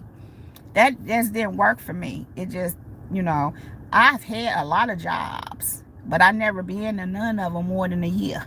That was the person I was, because it was always something going on where I couldn't. And then it was me too. It was just me. And I was good at everything I did. Everything I did, and every job I ever worked at, they did not want me to go. They did not want me to go. But when it all came down to it, I knew I was supposed to do my own stuff. And partner, you know, with other efforts, or, you know, other things, other people, for business purposes. And so that's kind of where I'm at right now. You know, that's where I'm at right now. Like I said, y'all, I'm trying to get my life right. I am getting my life right.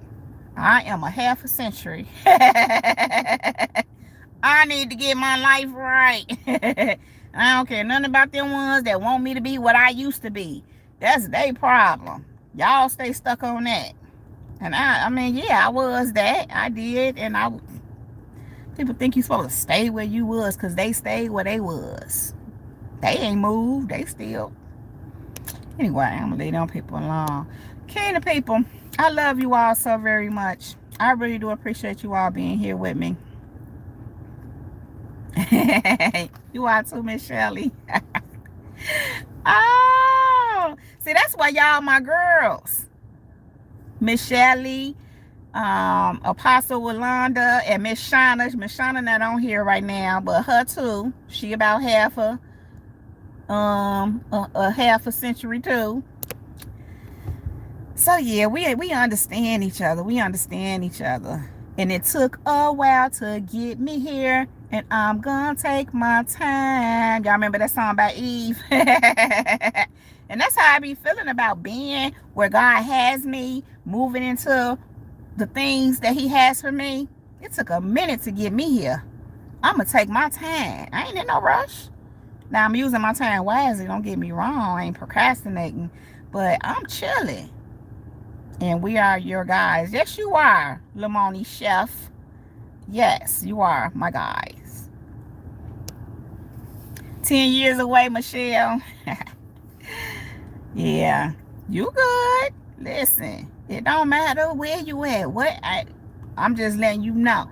When you get to be a half a century, your whole everything gonna shift. It's already shifting. Because if you 10 away, you would have had some shifts. You wouldn't be here if you hadn't. But when you get to be a half a century, I'm trying to tell you, it blows my mind. And these people think that I'm supposed to care. And then, hold on. These ones that want to control me like I'm a child. Them ones that want to act like you still the little girl. I'm like, half a century and you still trying to. I'm like, that is so ridiculous. It's sad to me. It's sad. It just says to me they haven't matured. They haven't grown up. They still have. And it's sad too because these people in their 60s and 70s and stuff. And it's like, ooh, it look like they're going to die like that. You know, and it is. It's sad. It sucks. Those are the kind of people that regret. They have regrets because they didn't step up and do certain things. And then they trying to keep you from doing it. It's like, no, I'm with God on this. You know? Absolutely. Yeah, Michelle, I'm sure you have. That's how it go. Brought a whole new mindset. Yep. It does. And so it amazes me when they try to put you in a box and treat you like you two. Talking about, oh, she just wanted to be known that I got this. I'm grown now. I was 48 when they said that. I'm like, what? But it showed. It just shows the thinking. People show you their mindset. And then, like I said, God brought that all to me and was like, they still want you to be struggling. You don't like the fact that I got it. That I'm good now. You don't like that. Because why would that statement even have to be made? I mean, you ain't saying it about nobody else. I mean, you just assume that. You assume grown people that's off on their own, taking care of their business, they got this. Why you want to say that about me? Like, why you making a whole show? Because I got this. It was interesting. It'd be interesting. But like I said, it be leaking. People be leaking. Just listen. Pay attention. But none of it surprises me. And I'm over it. I promise you guys. It doesn't bother me. It doesn't anger me. Excuse me. At all. Not at all. These collard greens I'm eating so good. I cooked them for Easter. Gonna freeze them. I needed to taste them though.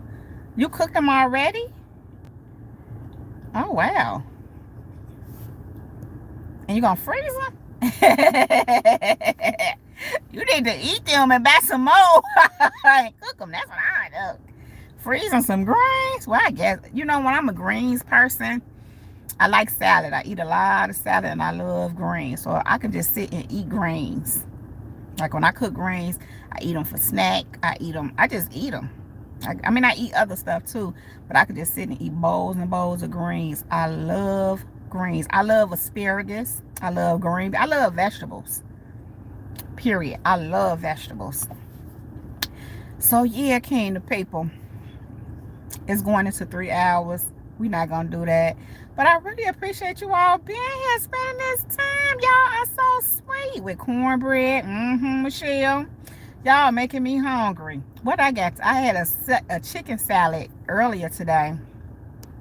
And yeah, that's it. I made some salmon fish last night, but I didn't eat it. I just made it so it could be already ready. So I probably eat that today.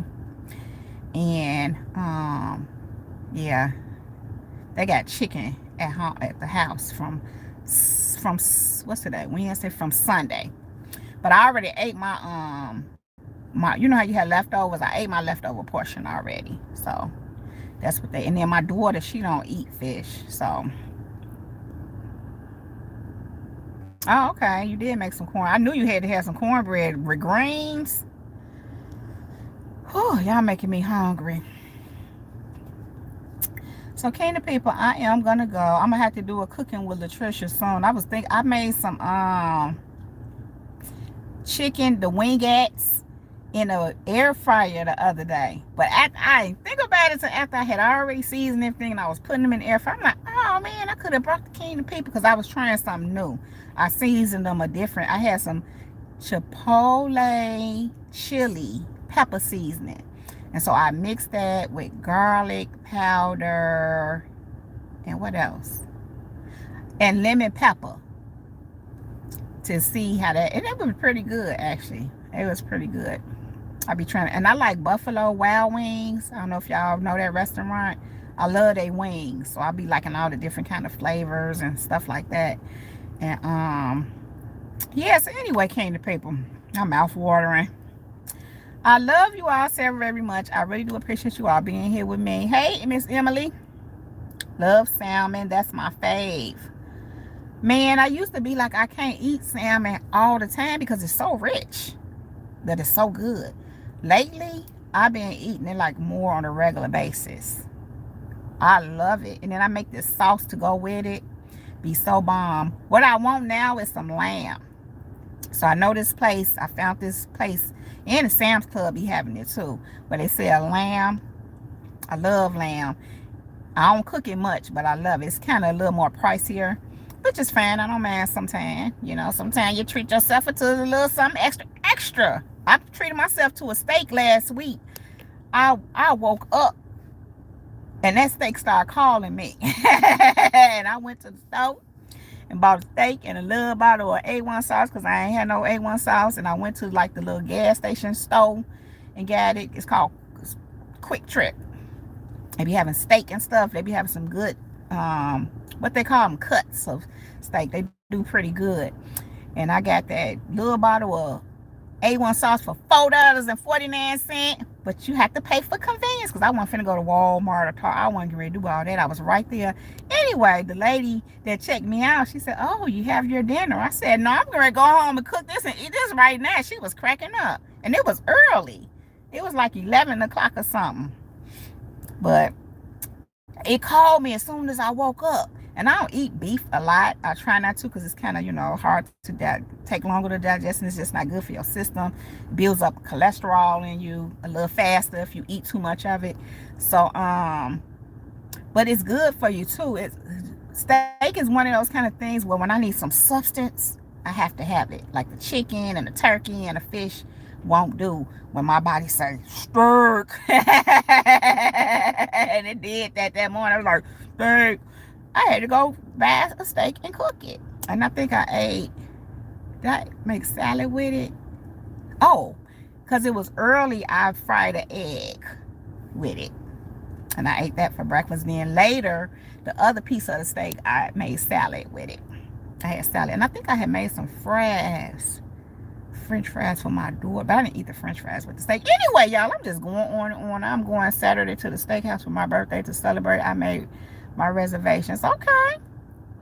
Man, where I live, these restaurants be packed. The other day, me and my daughter was going to Chipotle, and right going past you, the way we went, the Outback Steakhouse is right next to it. That place was packed on a Thursday evening, but I just be noticing all these restaurants be packed like that. That's a whole nother message I ain't getting ready to get into. I'm just gonna say this: God been showing me some things around business, around where it concerns restaurants.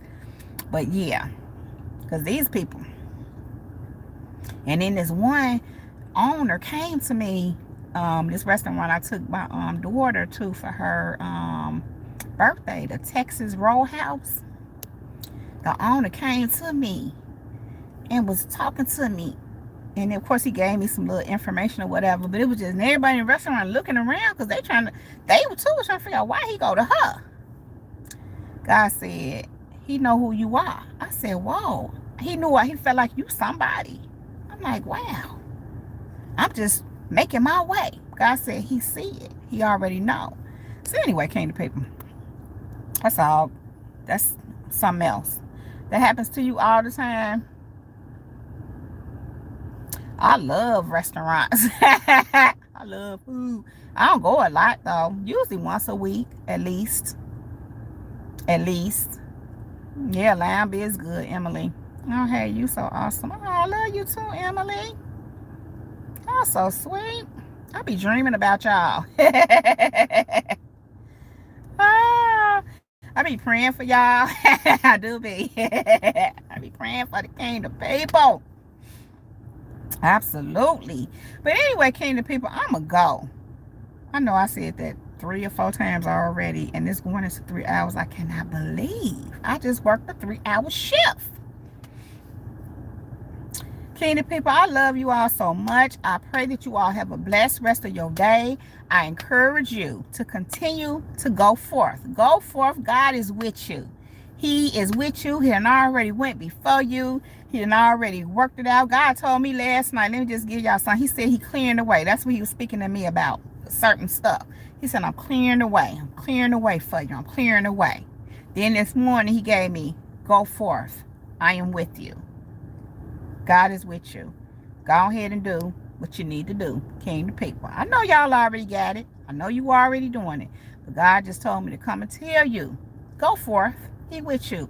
And specifically around all this noise. Don't pay that noise no attention. What that mean, Emily? No homo. I don't get it. I don't know. But you need prayer? I'll pray for you. Absolutely. I'll say a special prayer for you. I don't pray openly, big time like that. Let me tell y'all why. God told me don't do that too much. Only thing I say openly out loud is the Lord's Prayer, even when I'm praying with myself, because the devil can hear you. And what I'm saying, I don't want him to hear. Unless God move me in that way. Now I'm not saying I don't at all, but for the most part, God don't move me like that a lot. He don't. Not no more. Not these days. I'm real secretive. This is private. But I will pray for you, Lamoni. I absolutely will. I promise you. I really, if I say that, I mean it. God has taught me when you say I'm going to pray for you, that's a prayer in itself, though. Because he hear that. Anyway. Oh, when you said that you be dreaming about us. No homo? I don't mean it like that. I don't know if that's what you're saying. I don't know. But no, I ain't saying that. Not in that way. But anyway, Candy people, I love you all so very much. Thank you all so much for being here. Thank you again, Apostle Yolanda, for the donation, for that seed. Appreciate you all for being here. You all stay encouraged, stay blessed, stay up. Remember, we all the way up. We all the way up. Nothing can stop us. We all the way up. Kingdom people, go forth. God is with you. Kingdom people, I love you all so very much. You all know I don't want to leave you. But I do have to go right now. But I will be back to hold my kingdom people down. Kingdom people, above all else, let the Holy Spirit lead you in all things at all times. We are still untouchable. We are still unmovable. We are still unshakable. And we are still unbreakable. Kingdom people, that is my time. Jesus girl is out. Peace.